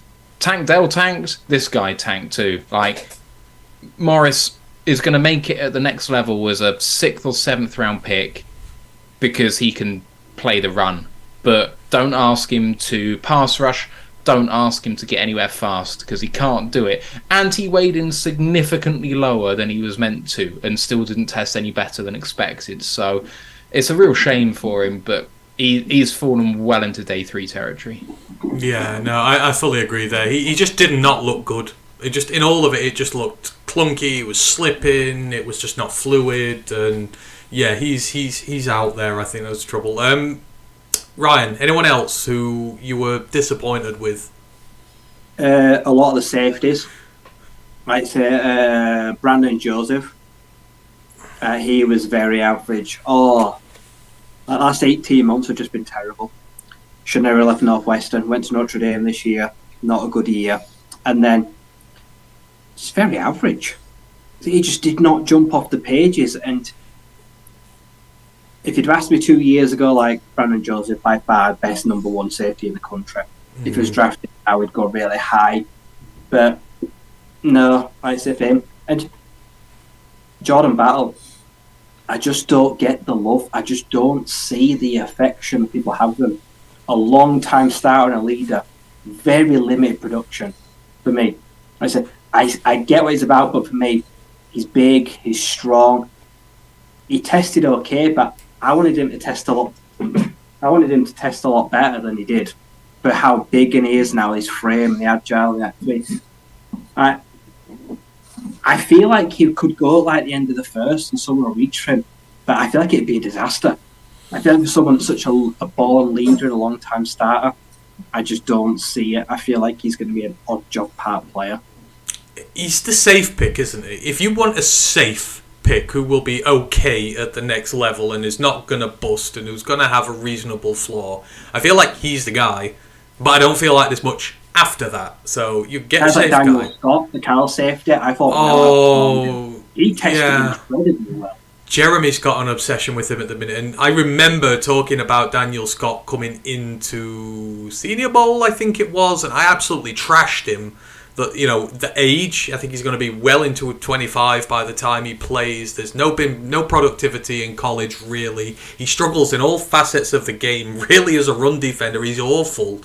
And it's like, I see Jeremy speaking lyrical about him, so he's seeing something different. And, Jeremy knows his talent, so something must have been seen at the combine to do with him. He did all right. But I think, is it fair to say the safety class was, struggled more than anyone else? Because I think a lot of them tested badly. I mean, me and Ash had a rough day because Jamie Robinson got, he got a bad RAS. Christopher Smith got a bad RAS. Ash actually asked us, is it relevant for these guys, these safeties, these corners, the sort of the hybrids there, if they have a bad 40? Because it's not really what the game is predicated on. Obviously, you want to be able to go side to side quick, jump routes, stuff like that, but should teams be worried because they've tested so bad, or is it a case of no, just stick what you've seen with them and still pick them where you were going to before, or did they disappoint and it's a bad class?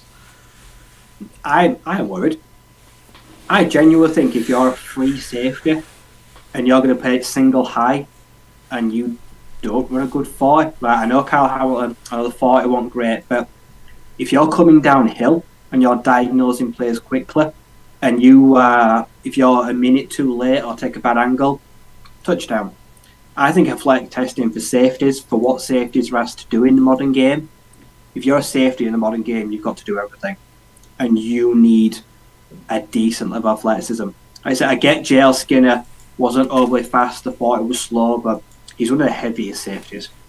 Like, what was that, 224, 6'4"? And of course, I thought he were never going. They thought he were never going to be great, weren't it? And he's torn his pec.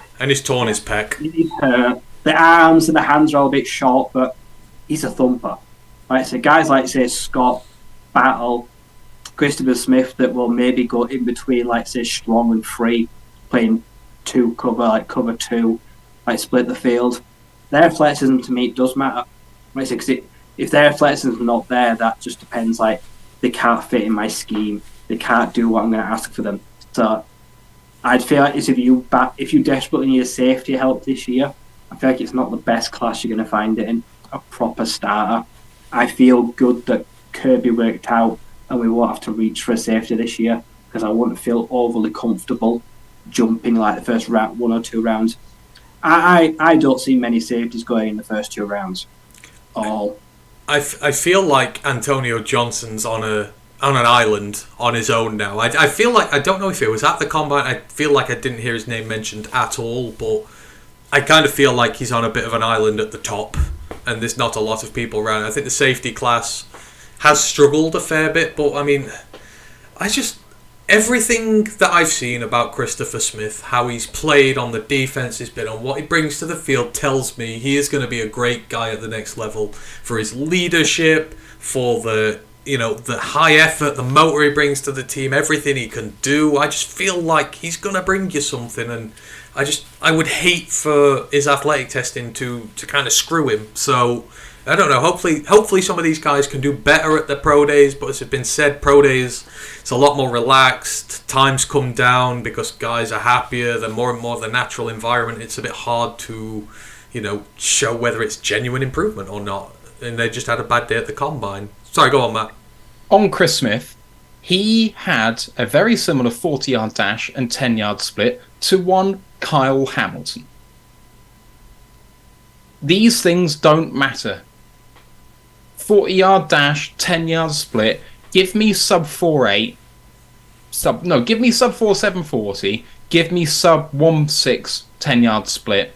Show me you're explosive. Show me you can read the game, and I'll take it. Yeah. This athletic, the running stuff, as Ryan was saying about early on in the show, the running kind of doesn't matter generally, and it is nowhere more important than its safety. It doesn't matter. So I'm not worried about it. If you can play ball, it shows up at safety more on tape than it does anywhere else. So not worried. One guy I wanted to mention from the cornerback class quickly that had a terrible day, and it was only because of his weight. Let me find his name again. That's the one. 166 pounds. The guy's built like a bloody vegan chicken nugget. Sorry, he needed to eat something in between his bloody pro day, not in between his end of season and now, because he's 6 foot and 166 pounds. Eat something. Just Big Macs all day. Do you notice how no one's saying a word about him right now? There is Emmanuel Forbes was. If you had power rankings on Lions fans' lists of cornerbacks pre-combine, he would have been right at the top. Power rankings, he was right up there. Everyone, I've not heard his name mentioned once since the combine ended. It's amazing just how quickly it's gone silent regarding him. So yeah, I agree that was not good for him. I'd still take him in a second, but I need him to gain 15, 20 pounds. And I don't know if that'll affect his game. It could ruin him. Yeah. I'd rather take him at 170, 175. But I'd rather take someone like Travius Hodges Tomlinson, because at 5'8", 178, he actually showed me he could play ball. Like, I know that Emmanuel Forbes can play ball, but he's going to break. Like, we said this about slot wide receivers, especially getting drafted in round 2. Playing at £165 can't play there. Maybe some of them can because they can avoid contact very well. Cornerbacks can't avoid contact. That is the game. Yeah. They have to tackle. They have to match up against the run. Yeah. What's his role in the NFL? His role is coach. Not on the field. He should not play in the NFL. Wow. Whoa.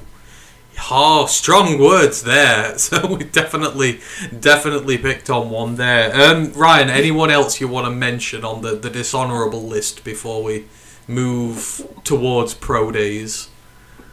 Oh, John Michael Schmidt sucked. That's fair. He had a bad pro day. So I just want to say, I said Tipperman was the best one in this class. I still think Tipperman's the best one in this class, and I think that goes some way to justifying it. But Schmitz is still going to get picked high, I think. But there are a lot of good safeties round, and I have no idea why Olawatimi is getting no love. The Michigan said he's their best position player at this draft, as in, I think he's one of the best centres in this draft. I don't think Mazzy Smith is one of the best DTs. I don't think Schoonmaker's one of the best tight ends. I think Olawatimi is one of the best centres. Radio silence on him. It's crazy. He's amazing. But, hey ho, right. Wrapping up the stuff on the Combine. Anything anyone else wants to mention Combine related before we move on? Ooh. I did have something, but I've completely forgotten it. Well, there we go. If you remember, then just come back onto it. So that is everything in regards to the Combine, who we liked, who we didn't like so much. It's going to generate a lot of debate going forward.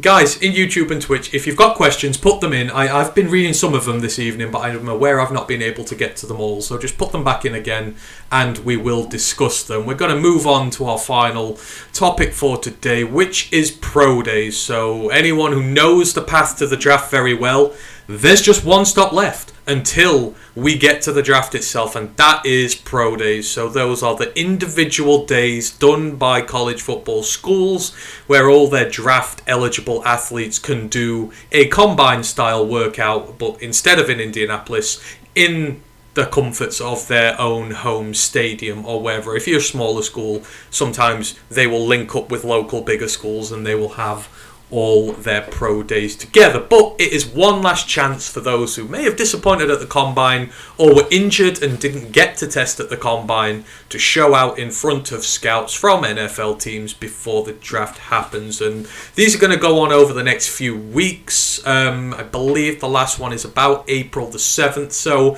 now on a month of pro days are coming up now. So we're going to go through the dates, the teams that are coming up, and the players that we are looking forward to seeing or we think have a point to prove when it comes to their pro day. If there's some bit of the evaluation we're still not quite sure with. So we're going to start that now. As I mentioned, they started yesterday. So the very first team to have their pro day was Indiana out of the Big Ten from yesterday. Not really much come out about teams who were there so far. Today has been the pro days for Columbia, Hawaii, Miami, Ohio, Midwestern State, Southeastern, Southern Illinois, and the University of Nevada in Las Vegas, UNLV. The only one so far I've been able to find distinctive Lions presence at is the Miami, Ohio Pro Day, but they are just hosting small school prospects this year. They've got a couple of wide receivers in there. There's a linebacker as well, but no big names that you'll be aware of at this point. But as we always do, you follow the Twitter page. We sleuth down where the Lions are going, who they might be looking at, who they're interested in. And it's actually really intriguing stuff because I mentioned last year we got Demetrius Taylor from App State. The Lions were there. They met him. We found the tweet that where it was. So this can sort of forebode some of the guys the Lions might go after. So, guys, we've seen everything so far. We've seen the Senior Bowl, the Shrine Bowl, HBCU Bowl, all these Combine. We're on to the last stop before the draft now. Coming into Pro Day season, are there any players who you think these pro days are going to be really big for? Is there anyone in your mind who you want to see have a really good day? Is there anyone you're not quite decided on and you need to see them have a good pro day? Ryan, I'll start with you first. When it comes to pro day, who are you looking at player-wise who you want to see do well? Well, number one, if Devon Witherspoon can't, if he won't be healthy, he's in trouble. If he cannot go at his pro day, I think that could be a disaster for him. I say he'll be in real trouble of sliding if he can't work out anything. But for him, and also Garrett Williams, I say he did a bit of working out, but I want to see a bit more of him.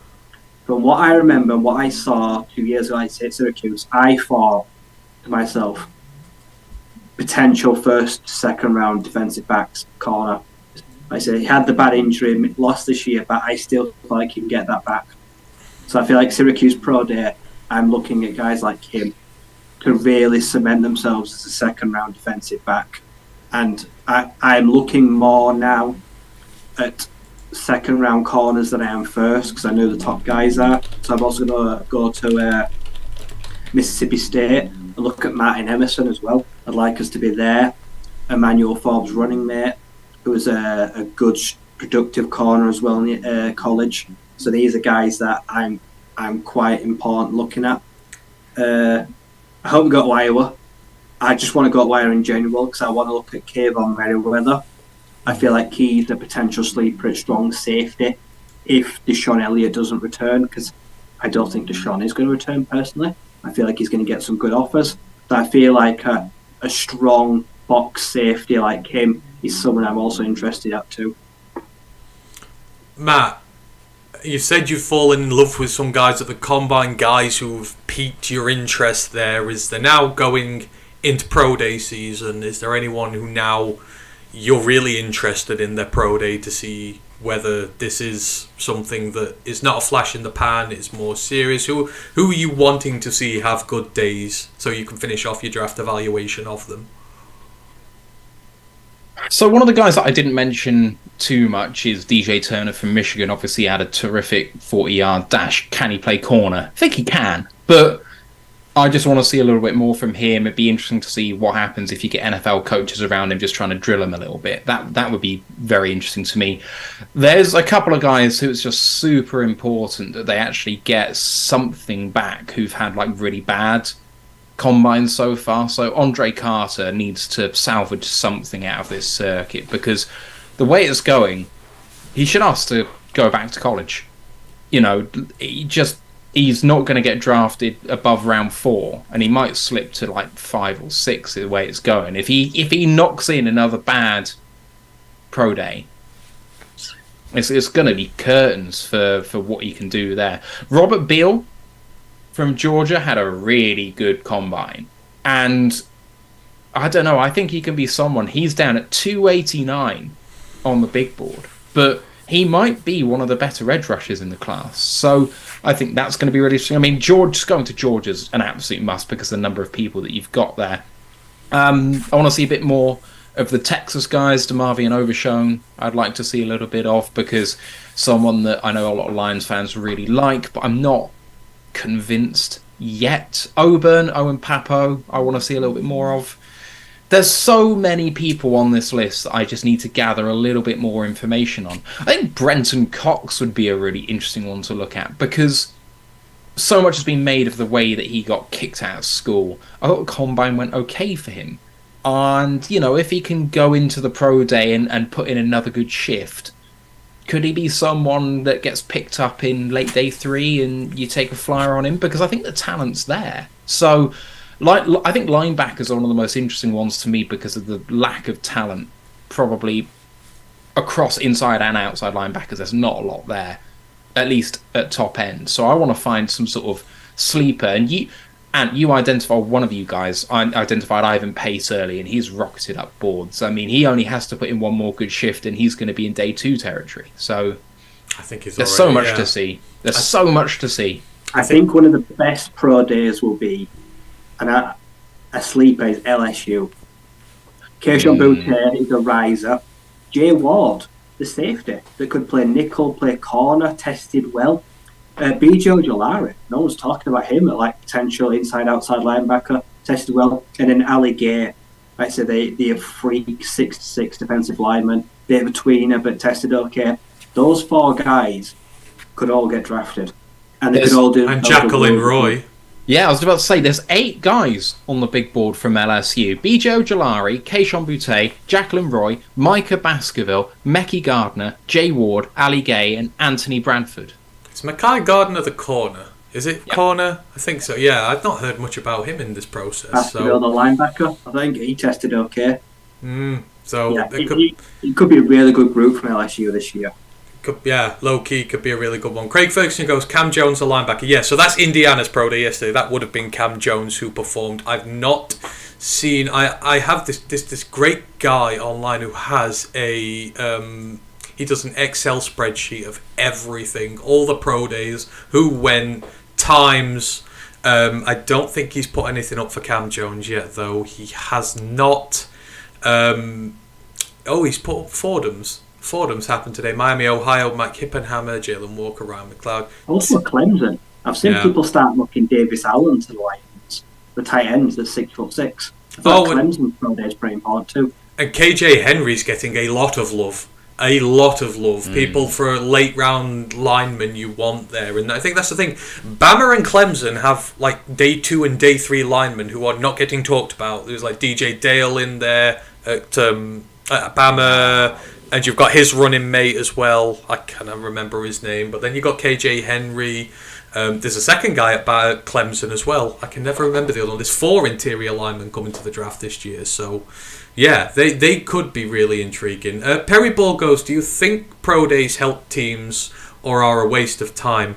I think they help teams. I think when you go to the combine, especially in the Lions case, I think at the combine, they look for their big targets at the combine. I think when it comes to the pro days, they go after the lesser known targets, the guys they're going to look as undrafted free agents, the guys they are going to go after in that regards. Because I clearly remember 3 of the UDFAs they got last year, there were specific visits to see those players on their pro days. They were smaller school guys. I include Demetrius Taylor in that. Specific visits, Lions were really interested in them really early, and before then they'd not really taken an interest. So I think pro days matter. For the Lions, I think you look in small school, you're looking where they're going to go in undrafted free agency because they've had a lot of success doing that. So I do think that it is worthwhile, and for a lot of the players as well it's worthwhile because a lot are injured. Last year it was Drake London. He couldn't practice at the combine because he broke his ankle or whatever. He had to do a really late pro day, but he was able to, and it helped like quell fears about his injury and his draft stock, and he got drafted really high. So I think they do matter. So in terms of this upcoming, I'll do the next 2 weeks worth because if I list every pro day from every school, it's going to take forever. But we'll take a look at the next 2 weeks, and then next week we'll take a look at the ones after that. So as I've mentioned already, out of the main ones, so we've had Indiana yesterday, Miami, Ohio, and UNLV were today out the main schools. So tomorrow, March the 9th, you've got Harvard, Nevada, Texas, and Texas State. So Bijan Robinson, Roshan Johnson, DeMarvion Overshawn, like Matt says, those guys are going to be training tomorrow. I don't know how much Bijan does, but the other guys are certainly going to. March the 10th, you've got Illinois and Rice, so that's Friday. So Illinois, all the secondary guys, Sidney Brown, Devon Witherspoon, all those guys are going to be on show there. Then on the Monday, March 13th, you've got Oregon State, South Carolina, and Western Michigan. If you like your late guy running backs, Oregon State, I think that's Rajon who's there. Rajon Wright, who's the running back there, who's intriguing a lot. March 14th, you've got Northwestern, Oregon, and Clemson. So big day there, actually. If you want to see Adebare at his pro day, you want to see Skoronski, Evan Hull, then you've got Christian Gonzalez, Noah Sewell, then you've got KJ Henry, all those guys at Clemson. So March 14th, real big day there. March 15th, you've got Georgia, Kent State, Louisiana, Mercer, Michigan State. If you're a fan of punters, big Bryce Barringer will be there. Minnesota and UCLA. So Matt, that's one for you. DTR and his day. And then Minnesota, you've got Schmitz and Ibrahim. March 16th, you've got Arizona, Tulane, and Army. So Tulane, Tyjae Spears, Army. Oh, we didn't mention Andre Carter. He had a sub. Oh, did you? Yeah, I said he needed to salvage something, otherwise he's going to fall out with the draft altogether. Okay, yeah, Andre Carter subbed, so that's going to be a big day for him.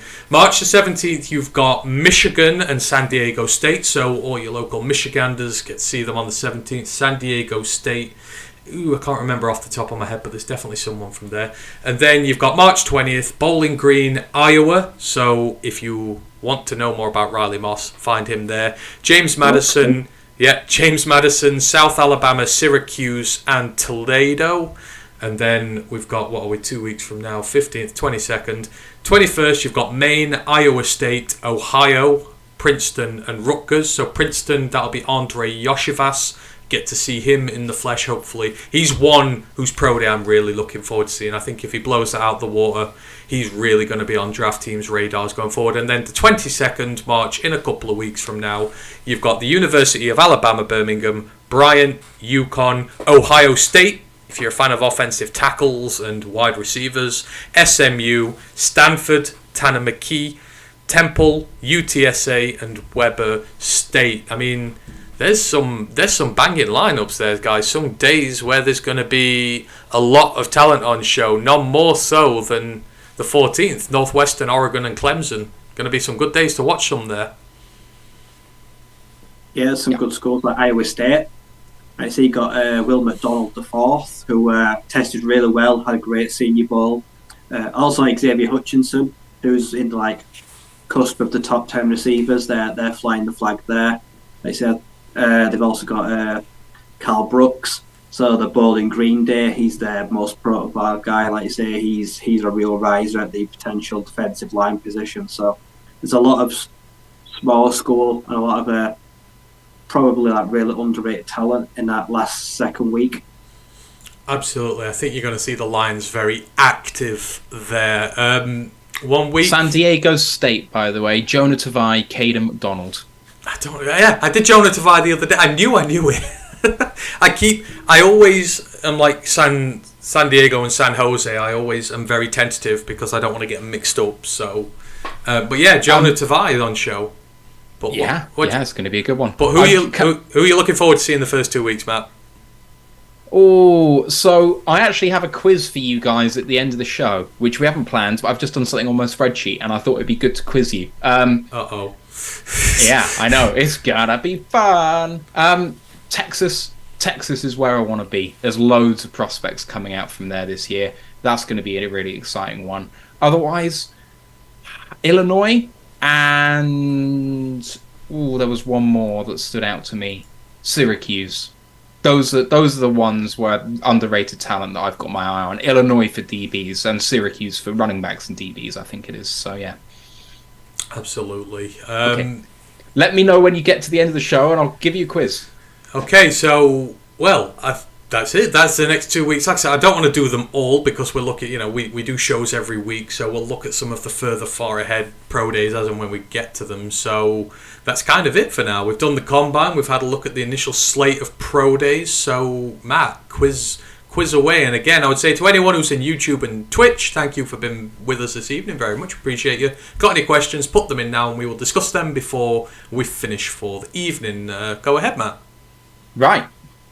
Your quiz, if you choose to accept the challenge, is to name the top 10 colleges that are producing talent for the NFL draft. This is not all declared. This is coming from my list, which is built from Pro Football Network, the Draft Network, Tankathon, PFF, and Dane Brugler's lists of most players they can fit on. So for Tankathon it's 100, Dane Brugler's 100, PFF have 310 prospects, PFN have about 500, and the Draft Network have about 300. So PFN and PFF are the really deep guys. I need the top 10 schools. There's no ties beyond 10th. So it cuts off at 10, and then it goes down further than that. I can tell you that all of the top 10 have 8 or more prospects, and the number of prospects I have on my list is 391. So and all of these guys are producing 8 or more prospects. So that's this season we're talking about. That is coming out for the 2023 NFL Draft. So we've said LSU already. So that's one of them. And LSU are joint 10th. Or they're just in the top 10 with 8 prospects. Ooh, I like this. I like this one. So, I'll give you between you. I'll give you 5 strikes because I'm feeling generous because there's a lot of colleges. Can we confer before we give you an answer? I would like to be. So Ryan, I'm immediately thinking Iowa, but so you've got Van Ness, you've got Laporta, you've got all the guys in the secondary. Are there any linebackers? I can think of 5 definitely. There might be some more. All right, we'll put that on hold then. So who's got the most? Bama have got loads coming out this year. You've got Ohio State as well, definitely. You've got Bama getting, so you've got Branch, you've got Latu, you've got Battle, you've got. So the cutoff is 8 prospects. 8 prospects, and you're good. So, are we saying Bama? Yeah. Bama, number 1 on the list. Clear Ohio first. State. Ohio State, Clear first. You've got the tackles. You've got Zach Harrison. You've got JSN. You've got CJ Stroud. There's got to be some backers or some defensive backs, surely. I'll just tell you, Alabama had 13 to be clear first. Okay, is Ohio State, and we're agreeing on Ohio State? Ohio State are joint 4th, but when 8 gets you in the top 10, they have 9 to be joint 4th. Oh God, this is actually quite intriguing. So I've got a weird one. I think Pitt and West Virginia. I feel they've both got stacks of talent this year. What? So Illinois don't, do they? They've got the 3 secondary guys and Chase Brown. They're not going to have much more than that, are they? I don't think. On the offensive side, really, for Illinois. Is Iowa? Are there any more Iowa guys? Are there any more Iowa wide? There's no wide receiver. I mean, this is talking small school guys. This is talking the tiny guys as well. I guess we have to eliminate the big schools. So Oregon, what are Oregon sending? Gonzalez, Sewell, Dye, the running back. Dye. Oh God, this is tough. I'm good. What about Penn State? Penn State always send loads. So what have we got? Penn State. You got Jair Brown. We've got secondary guys. We've got Joey Porter Jr., Mustafa. Anyone on the offensive side? Why do you take the the low-hanging fruit first, for God's sake? Right. Well, Clemson. I think Clemson's stacked. You going with Clemson as well, Ant? Yeah, but how many offensive players are Clemson sending? They're sending, I think, 3 guys on the defensive line. I can't think of much they're sending offensively. I know David Allen. Trying to think of any receiver. Oh, we've got Daniel McGarr, a receiver too. Yeah, no, that's true. There might be some more there. Okay, are we saying? Shall we agree with that? Yeah. Clemson. Not on the list. Oh, no. That's a strike. 7 prospects. They are joint 11th. This is. That's one. This is a tough one. You've got to think of the big schools in the conferences. So let's think Big 12. Who are we not thinking of in Big 12? TCU. Big 12. Oh yeah, they're big draft guys. Big 12. So who's Texas got? So Roshan Johnson, Bijan Robinson, DeMarvion Overshawn. Oh God, you're asking us to think about like guys who are like 300th and below in the draft here at this point. I'm not. Maybe at the lower end I am, but at the high end I'm asking you to consider the top college and NCAA colleges. Who's gonna lose a lot of the talent this year? UNC aren't. Florida State aren't. Michigan State aren't. Penn State. I reckon that there's 6 you should get, and I reckon there's 4 that you're going to be iffy on, but I think you'll get if you're pushed. I think you should get the whole list. So who's played really well this year? Oh, hang on. They've got, Craig says they've got Amoro as well, Texas do. He's the other late edge. Roshan. Shall we say Texas? I think Texas have enough small school guys to slide in. Texas. 6 prospects. They are joint 16th. Right, USC. Let's talk about USC. Oh, hang on. Wait. So who are USC sending? There's Tuli Tuapalatu, Addison, Voorhees.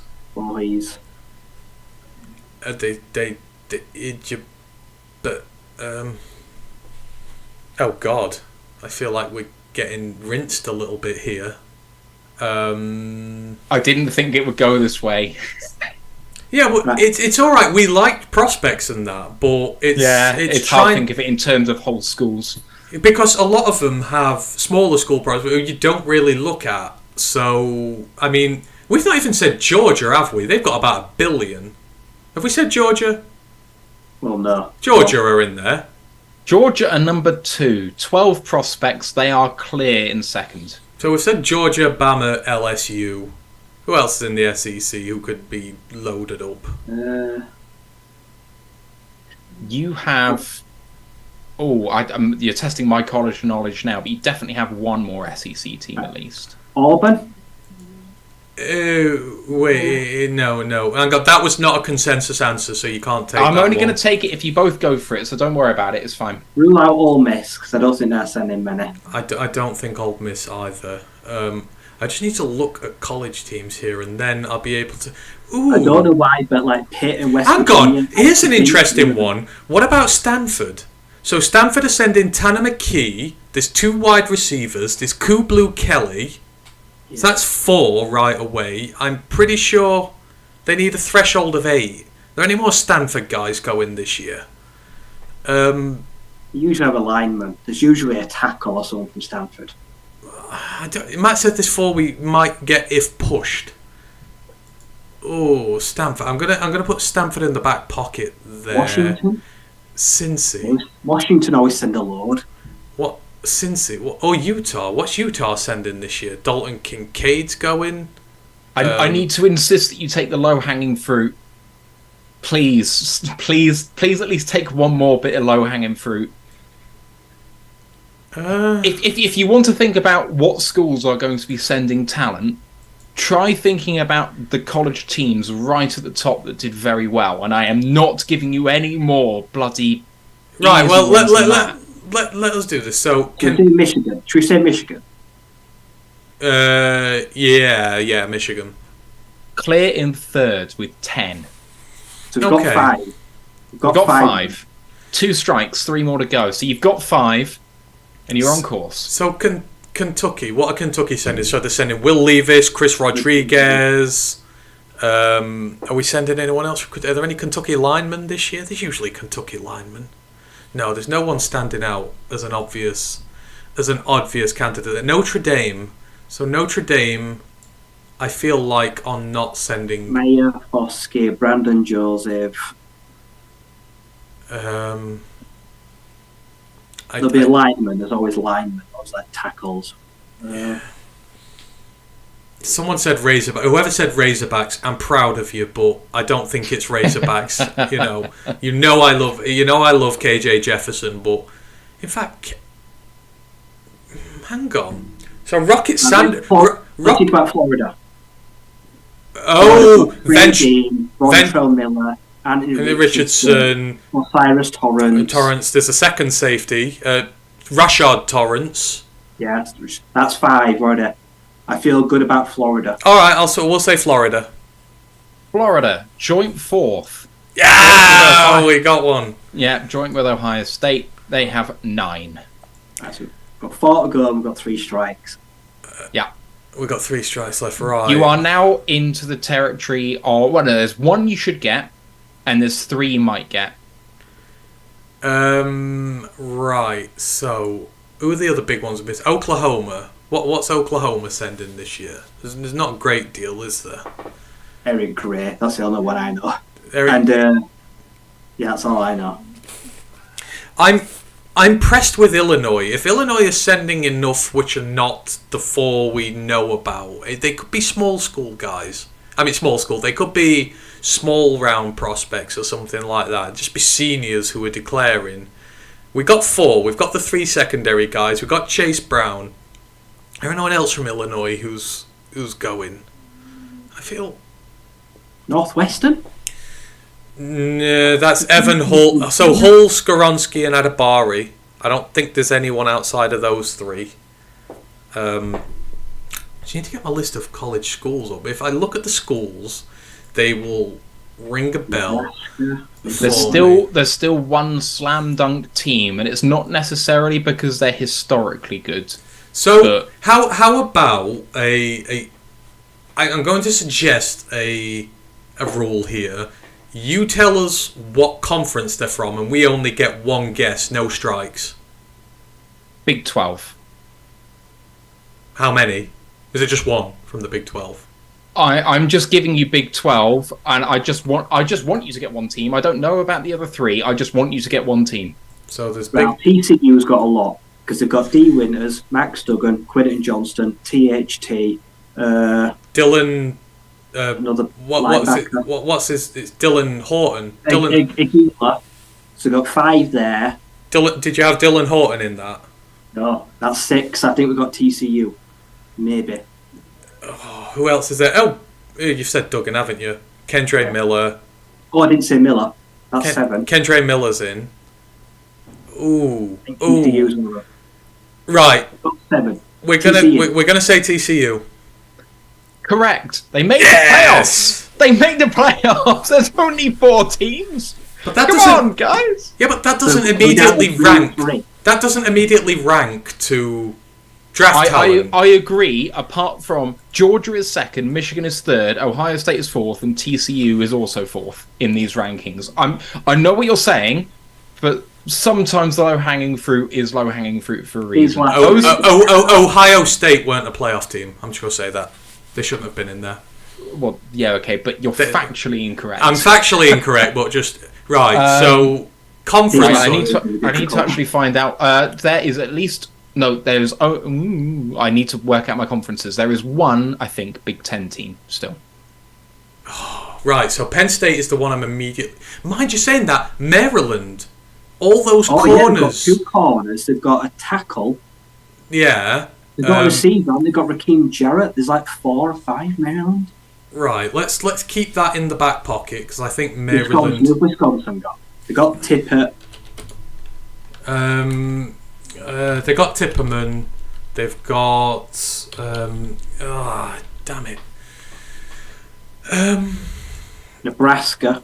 They've got Trey Palmer. I think Iowa's got to be up there. Penn State's got to be up there. Maryland's got to be up there. Rutgers have just got the punter. Indiana, the Hoosiers. Okay, there is only one Big Ten team. What, left? In the left, yeah. I think it's Iowa or Maryland. I think. I think it's Iowa or Maryland. I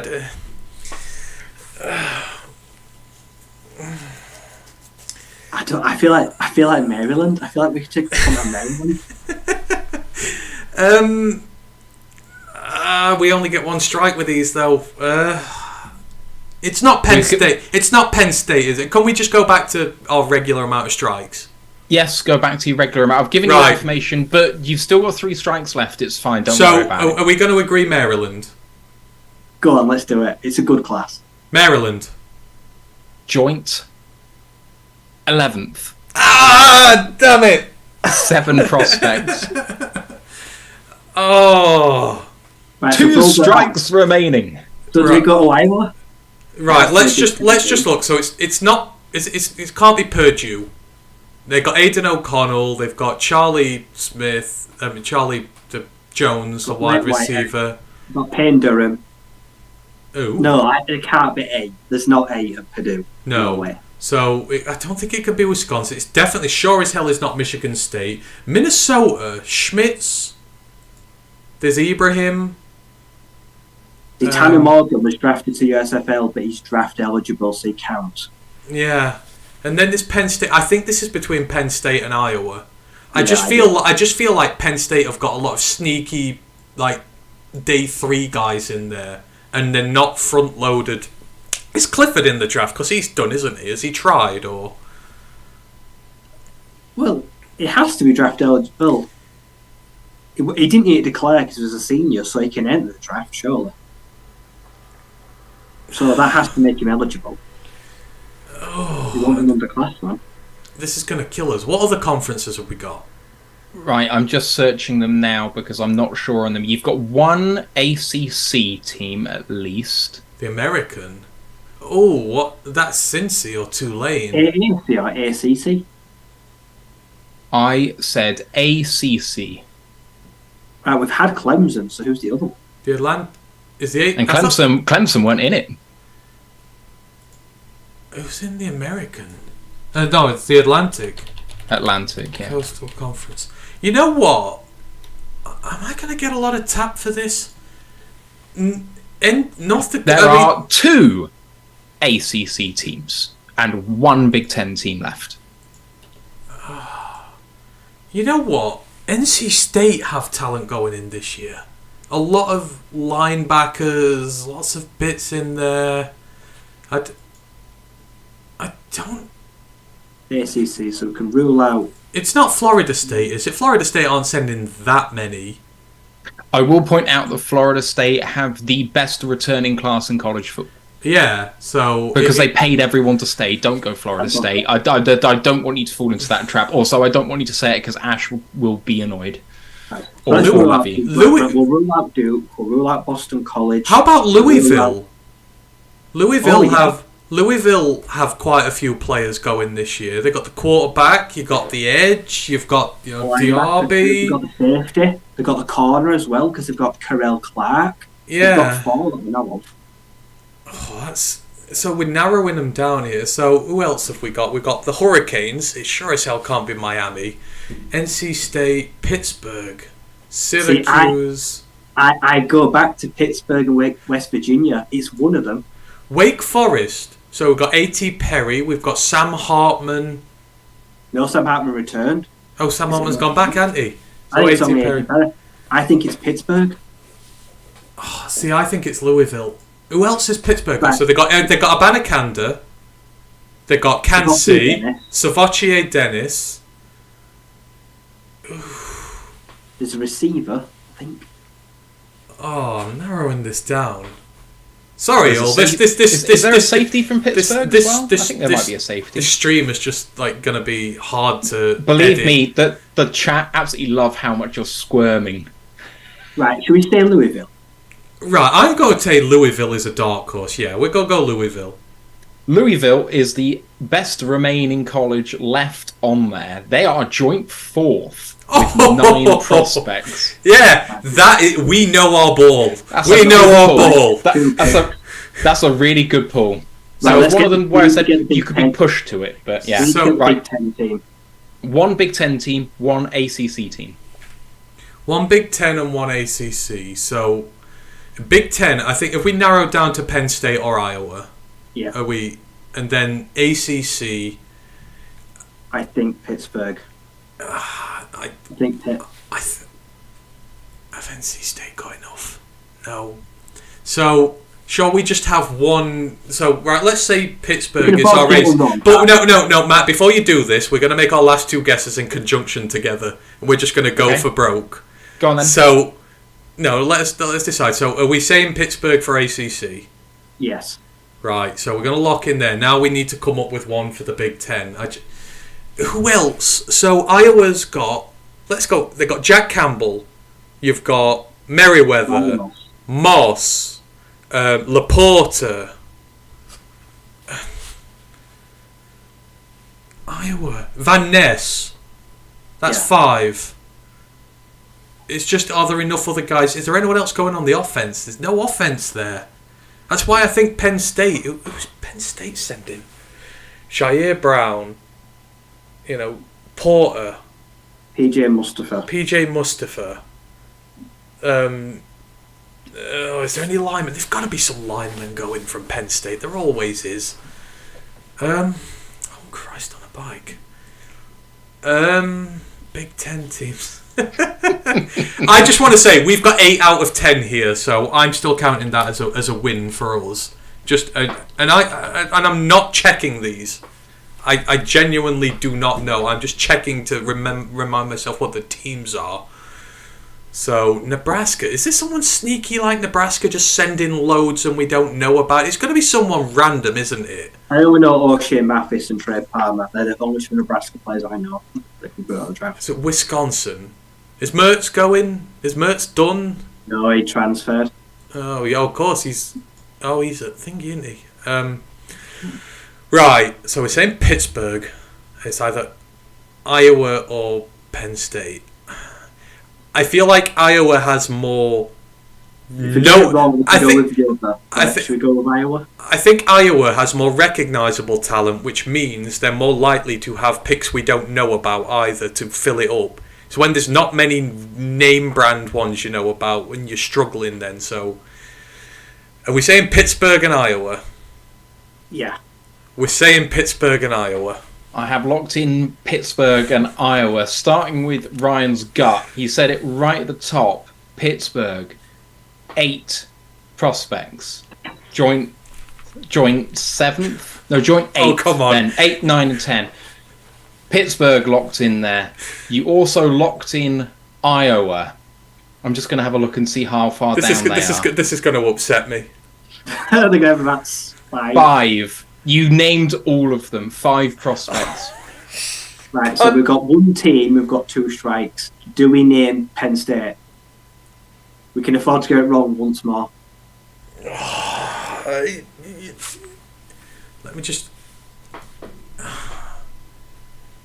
Yeah, screw it. It's Penn State. It's got to be. It is Penn State. Ah! We did it! Yes! Let me go through some of the teams you mentioned. You said Oklahoma don't have anyone. They also have 7. You didn't say Tennessee, who have 7. You didn't say Cincinnati, who have 7. But you did say Maryland, who also have 7. Oregon you mentioned at 6. Texas at 6. Auburn at 6. Minnesota and Ole Miss also have 6. Going into the 5s, there's Notre Dame. You almost went USC. They've only got 5. I know. Iowa, I Notre Dame them. have 5. So some of these guys are sending bugger all talent compared to some of the ones at the top. If I'd have thought of Tennessee, I would probably have said Tennessee. I'm not going to lie. You said Stanford, and you named all of them. They have 4. Oh, is that it? You said NC State. NC State have 3. Okay, and 2 of them are linebackers, I think. So it's mad. How about teams that have fallen big time? Miami have 2. I'm proud. You mentioned Florida State; they have 2. This is why you should come and watch the College Football Podcast. Who else out there knows exactly how many draft prospects Stanford have this year? I'm proud of that. I'm just going to say right now that Miami are sending as many people to the draft as Jackson State, Stephen F. Austin, Old Dominion, Louisiana, Holy Cross. Holy Cross are sending as many people as Miami are. Wow. That's just how good we are. I'm dead proud of that. I'm really happy we got that. There we go. Oh, well. Oh yeah, I'm running the show, aren't I? Yeah, we're ending on a high. So, if there's anything anyone else wants to quickly say, question-wise, get them in. I'm just going to go through all the housekeeping stuff to end it all. And thank you for that, Matt. I now like and dislike you in equal measure because of that, making me think about all that. But Antony and Ryan win. Yes, victory for the pod. Right, in terms of next shows... We are going to be back with the main Roar of the Lions podcast on Monday with not 1, but 2 streams. Obviously, Monday, very big for the NFL. It is the start of legal tampering, and it is usually the day that all the deals, the wheeling and dealing, gets put out into the open area, and Rappaport or Adam Schefter are going to be tweeting like crazy. So we're going to come on a couple of hours before our main show to... dissect all the news coming out. We're going to go live at about 5 here, which is midday there, which is when it opens. We'll be on for a few hours, then we'll take a break, and then we'll be back because we will be discussing cornerback prospects in the upcoming NFL draft for the Main Lions podcast. So that's going to be a good lot of fun there. And then myself and Ryan will be back again in a week. Not entirely sure what we'll be doing yet. I'm trying to get a Mac prospect show sorted with James out of our Discord, so hopefully that's coming. And I did actually get a WhatsApp message the other day, which I've not responded to, and if whoever sent it me is watching, I have seen it and I will respond to you. But someone asked us, Ryan, if we would be interested in coming up with some dynasty rankings for next year out of the college prospects, which I think could be quite a fun thing to do. So we'll do a dynasty ranking show of who we think will do well in the NFL next year. I think that will be quite fun. So come and join us on Wednesday as always. Anything anyone else wants to mention before we get out of here? No? All good? Well, it just remains for me to thank Matthew for joining us this evening. It has been a barrel of laughs. You are welcome back whenever you like on the pod, as is the rest of our team if they ever want to come on. And thank you to you, Ryan, as well as always. This has been a lot of fun. If you want to find us on the internet, you can find us all over. Don't forget, we're pushing 900 on YouTube, so if you've not subbed yet and you like what we're doing, please do so and push us and get us to the 900 barrier, when we will give a lucky winner a gift as part of doing that. So please get in on that. But you can find us on YouTube at Roar of the Lions UK, on Twitch ROTL_UK, Facebook page Roar of the Lions UK. The group is Detroit Lions Fans UK, One Pride Worldwide. Twitter ROTL_UK, Instagram ROTL UK, and our website www.roarofthelionsuk.com. You will find player previews on there, you will find articles. Please do go check them out. We will be releasing more player articles and videos and stuff soon. Bear with us, they do take time, and we like to put pride into our work, so we will get there with them. But for now, thank you to all, and I will probably see you over in Luke G's stream, which is just about to start. Please, if you are going in there, get him to say Adatom Yiwa Adabare on air, please. We're going to do it. We'll all do it in the chat. He will have to bow to public pressure and do it on air. It's going to be good fun, but looking forward to it. So see you all there. But for now, just remains for me to thank you all and say, One Pride. One Pride.